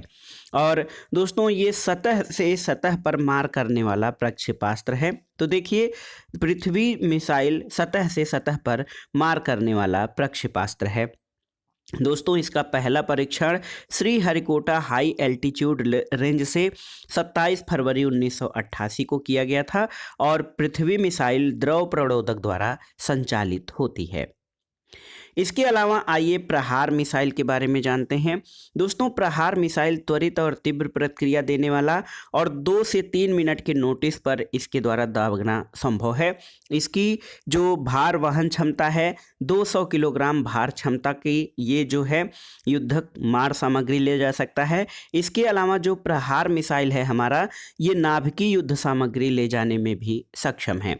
और प्रहार मिसाइल का पहला परीक्षण 21 जुलाई 2021 को चांदीपुर के लॉन्च कॉम्प्लेक्स 3 से किया गया था। इसकी लंबाई 7.8 मीटर, भार 1.2 टन और ये एक चरणीय ठोस प्ररोधक संचालित प्रक्षेपास्त्र है। तो ये था दोस्तों प्रहार मिसाइल के बारे में महत्वपूर्ण जानकारी। आइए जानते हैं प्रगति मिसाइल के बारे में। तो प्रगति मिसाइल दोस्तों, इसकी लंबाई 7.4 मीटर है, वहन क्षमता 200 किलोग्राम है और जो प्रगति मिसाइल है केवल पारंपरिक वार हेड ले जाने में सक्षम है और ये सतह से सतह तक यानी सरफेस टू सरफेस मार करने वाली मिसाइल है प्रगति। और इसके बारे में ये महत्वपूर्ण तथ्य है कि ये लघु दूरी की मिसाइल है जो 60 से 170 किलोमीटर तक मारक क्षमता रखती है और प्रहार प्रक्षेपास्त्र का ये निर्यात संस्करण है प्रगति मिसाइल। अमोघ वन दोस्तों, अमोघ वन क्या है? देखिए, अमोघ जो है पौराणिक जो है संस्कृत नाम है और ये अधिकतम दूरी 2.8 किलोमीटर तक मार कर सकता है। इसका पहला परीक्षण 10 सितंबर 2015 को मध्य प्रदेश के बबीना सैन्य रेंज में हुआ था और द्वितीय पीढ़ी की ये टैंक रोधी निर्देशित मिसाइल है। भारत डायनामिक्स लिमिटेड द्वारा ये विकसित पहली मिसाइल है। अग्नि मिसाइल के बारे में जानते हैं। तो दोस्तों, अग्नि मिसाइल भारत की अत्यंत ही उन्नत मिसाइल है। अग्नि के कई संस्करण बनाए गए हैं। अग्नि 3 देखिए, तो ये पहला परीक्षण 12 अप्रैल 2007 को अग्नि 3 का परीक्षण हुआ था और ये 1500 किलोग्राम युद्ध सामग्री ले जाने में सक्षम है। इसका रेंज 3000 किलोमीटर है। दोस्तों, अग्नि 4 क्या है? तो इसका पूरा नाम अग्नि 2 प्राइम है और अग्नि 2 प्लस जो मिसाइल है हमारा, इसका पहला परीक्षण 15 नवंबर 2011 को हुआ था और अग्नि 2 का रेंज 3500 किलोमीटर है। अग्नि 2 की जो अग्नि 2 प्लस है उसकी वहन क्षमता कितनी है? तो 1000 किलोग्राम युद्ध सामग्री, इसकी लंबाई 28 मीटर, भार 17 टन है और ये द्विचरणीय ठोस प्ररोधक प्रणाली पर कार्य करता है। भारत की उन्नत जो मिसाइल है अग्नि संस्करण का, ये अग्नि 5 है। इसकी लंबाई 17.5 मीटर है और भार 50 टन है। दोस्तों, अग्नि 5 एक त्रिचरणीय ठोस प्ररोधक प्रणाली वाला मिसाइल है। इसकी वहन क्षमता 1.5 टन युद्ध सामग्री है। मारक क्षमता 5000 किलोमीटर से 8000 किलोमीटर तक है और 8000 से 12000 किलोमीटर तक इसके द्वारा जो है मार संभव है। और अग्नि सतह से सतह पर मारक प्रक्षेपास्त्र यानी मिसाइल है और इसकी लंबाई दोस्तों, अग्नि 1 जो है सबसे पहले इसका विकास किया गया था। 15 मीटर लंबाई, उड़ान भार 12 टन है और ये एक चरणीय ठोस प्ररोधक प्रणाली है जो 1000 किलोग्राम युद्ध सामग्री ले जाने में सक्षम है। अग्नि 1 की मारक क्षमता 700 किलोमीटर है और इसका पहला परीक्षण 2002 में चांदीपुर के एकीकृत परीक्षण रेंज से किया गया था। अग्नि मिसाइल दोस्तों, इसमें देखिए अग्नि 2 हमने अभी नहीं देखा था। अग्नि 2 जो है इसकी लंबाई 20 मीटर है, भार 16 टन है और ये 2 चरणीय ठोस प्ररोधक प्रणाली पर आधारित मिसाइल है। इसकी वहन क्षमता 1000 किलोग्राम युद्ध सामग्री की है और पहला परीक्षण 11 अप्रैल 1999 को चांदीपुर ओडिशा से किया गया था। ये देखिए अत्यंत ही महत्वपूर्ण ब्रह्मोस मिसाइल। ब्रह्मोस मिसाइल में देखिए दोस्तों, सुखोई 30 MKI विमान पर तैनात सबसे भारी हथियार ये ब्रह्मोस मिसाइल है। सुखोई 30 MKI भारत सरकार और रूस सरकार का संयुक्त जो है ये उपक्रम है जिसके द्वारा सुखोई का निर्माण किया जाता है हिंदुस्तान एरोनॉटिक्स लिमिटेड के द्वारा और इसकी मारक क्षमता 290 किलोमीटर है जिसका विस्तार 450 से 500 किलोमीटर तक किया जा सकता है। तो ब्रह्मोस दोस्तों, ब्रह्मोस का नौसैन्य संस्करण 18 अक्टूबर 2020 को स्टील्थ विध्वंसक पोत INS चेन्नई से सफल परीक्षण किया गया और भारत के DRDO और रूस द्वारा संयुक्त रूप से जो है ब्रह्मोस का विकास किया गया है और इस मिसाइल का नामकरण भारत की ब्रह्मपुत्र नदी और रूस को मस्कवा नदी पर ब्रह्मोस किया गया है। तो भारत के ब्रह्मपुत्र नदी और रूस के मस्कवा नदी के नाम पर दोनों के संयुक्त रूप से इसका नाम ब्रह्मोस रखा गया है और ब्रह्मोस मिसाइल द्विचरणीय सुपरसोनिक क्रूज मिसाइल है और ये अत्यंत ही घातक मारक क्षमता वाली मिसाइल है। निर्भय क्रूज प्रक्षेपास्त्र या निर्भय क्रूज मिसाइल के बारे में जानते हैं दोस्तों। इसकी मारक क्षमता 1000 किलोमीटर है और ये ट्री टॉप मिसाइल है और इसकी विशेषता ये है कि अमेरिकी मिसाइल टॉमहाक के समतुल्य है और ये सब सोनिक क्रूज मिसाइल है। सतह से सतह तक मारक प्रक्षेपास्त्र है और इसकी प्रणाली जो है ये लंबी दूरी की, दोस्तों देखिए ये लंबी दूरी का द्विचरणीय प्रक्षेपास्त्र है। अब आइए दोस्तों सौर्य मिसाइल के बारे में जान लेते हैं। सौर्य मिसाइल ये सतह से सतह यानी सरफेस टू सरफेस मार करने वाली सामरिक मिसाइल है। यहाँ पर आप इंडिया के सौर्य मिसाइल का चित्र देख सकते हैं और K-15 मिसाइल का सतही संस्करण सौर्य मिसाइल है। इसकी मारक क्षमता 700 से 1000 किलोमीटर तक है। इसके अलावा दोस्तों इसकी श्रेणी ये है कि ये नाभिकीय सक्षम हाइपरसोनिक मिसाइल है। इसका पहला परीक्षण 3 अक्टूबर 2020 को किया गया था डॉक्टर APJ अब्दुल कलाम द्वीप से। किस पुराने यानी डॉक्टर APJ अब्दुल कलाम द्वीप दोस्तों किस द्वीप का नया नाम है? आपके लिए एक प्रश्न है, आपको बताना है कि किस द्वीप को डॉक्टर APJ अब्दुल कलाम द्वीप नाम दिया गया है। और सौर्य मिसाइल की पेलोड वहन क्षमता 200 किलोग्राम से 1000 किलोग्राम है और इसकी उड़ान ऊंचाई 50 किलोमीटर यानी 31 मील है। आइए अब के मिसाइल श्रृंखला के बारे में जानते हैं दोस्तों। के मिसाइल श्रृंखला में जो महत्वपूर्ण मिसाइलें हैं इसमें देखिए एक सागरिका है जो कि के मिसाइल श्रृंखला की पहली मिसाइल है। इसका कोड नेम K-15 है। ये परमाणु सक्षम मिसाइल है और इसकी मारक क्षमता 750 किलोमीटर है। K-4 क्या है? तो इसकी मारक क्षमता 3500 किलोमीटर है। परमाणु सक्षम पनडुब्बी प्रक्षेपित बैलिस्टिक मिसाइल यानी SLBM मिसाइल है और DRDO द्वारा प्रोजेक्ट ब्लैक के तहत इसका विकास किया गया था।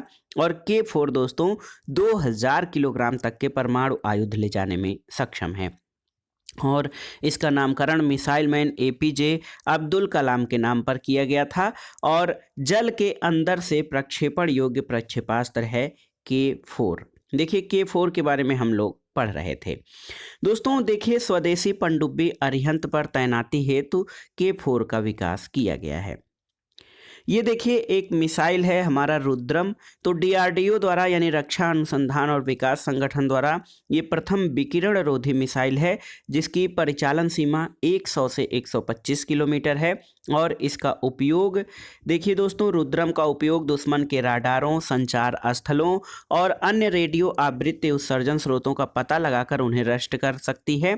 और श्रेणी इसकी विकिरण रोधी मिसाइल है जो कि हवा से सतह यानी एयर टू सरफेस जो है ये मार करने वाली मिसाइल है।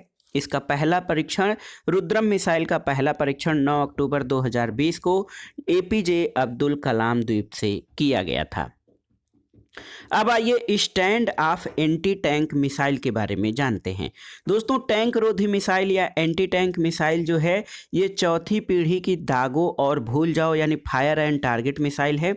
इसकी मारक क्षमता 15 से 20 किलोमीटर है और DRDO द्वारा भारतीय वायुसेना के लिए इसका विकास किया गया है। हेलिना यानी हेलीकॉप्टर लॉन्च्ड नाग का उन्नत संस्करण ये है और ये एक एंटी टैंक मिसाइल है जिसका पहला परीक्षण 19 अक्टूबर 2020 को किया गया है। आइए देखते हैं भारतीय प्रक्षेपास्त्र रोधी प्रणाली के बारे में यानी एंटी टैंक मिसाइल के बारे में। इसमें देखिए AAD मिसाइल। AAD मिसाइल क्या है? ये एकल चरणीय ठोस ईंधन चालित मिसाइल है और अंतः वायुमंडल में 30 किलोमीटर की ऊंचाई तक बैलिस्टिक मिसाइलों के अवरोधन में ये सक्षम है। और इस एंटी टैंक मिसाइल का पहला परीक्षण 6 दिसंबर 2007 को किया गया था AAD मिसाइल का। दूसरा एंटी टैंक मिसाइल देखिए PAD मिसाइल है। ये द्विचरणीय मिसाइल है और प्रथम चरण ठोस ईंधन और द्वितीय चरण तरल ईंधन से संचालित होता है और ये वायुमंडल में 50 से 80 किलोमीटर की ऊंचाई तक बैलिस्टिक मिसाइलों के अवरोधन में सक्षम है। इसका पहला परीक्षण 27 नवंबर 2006 को किया गया था।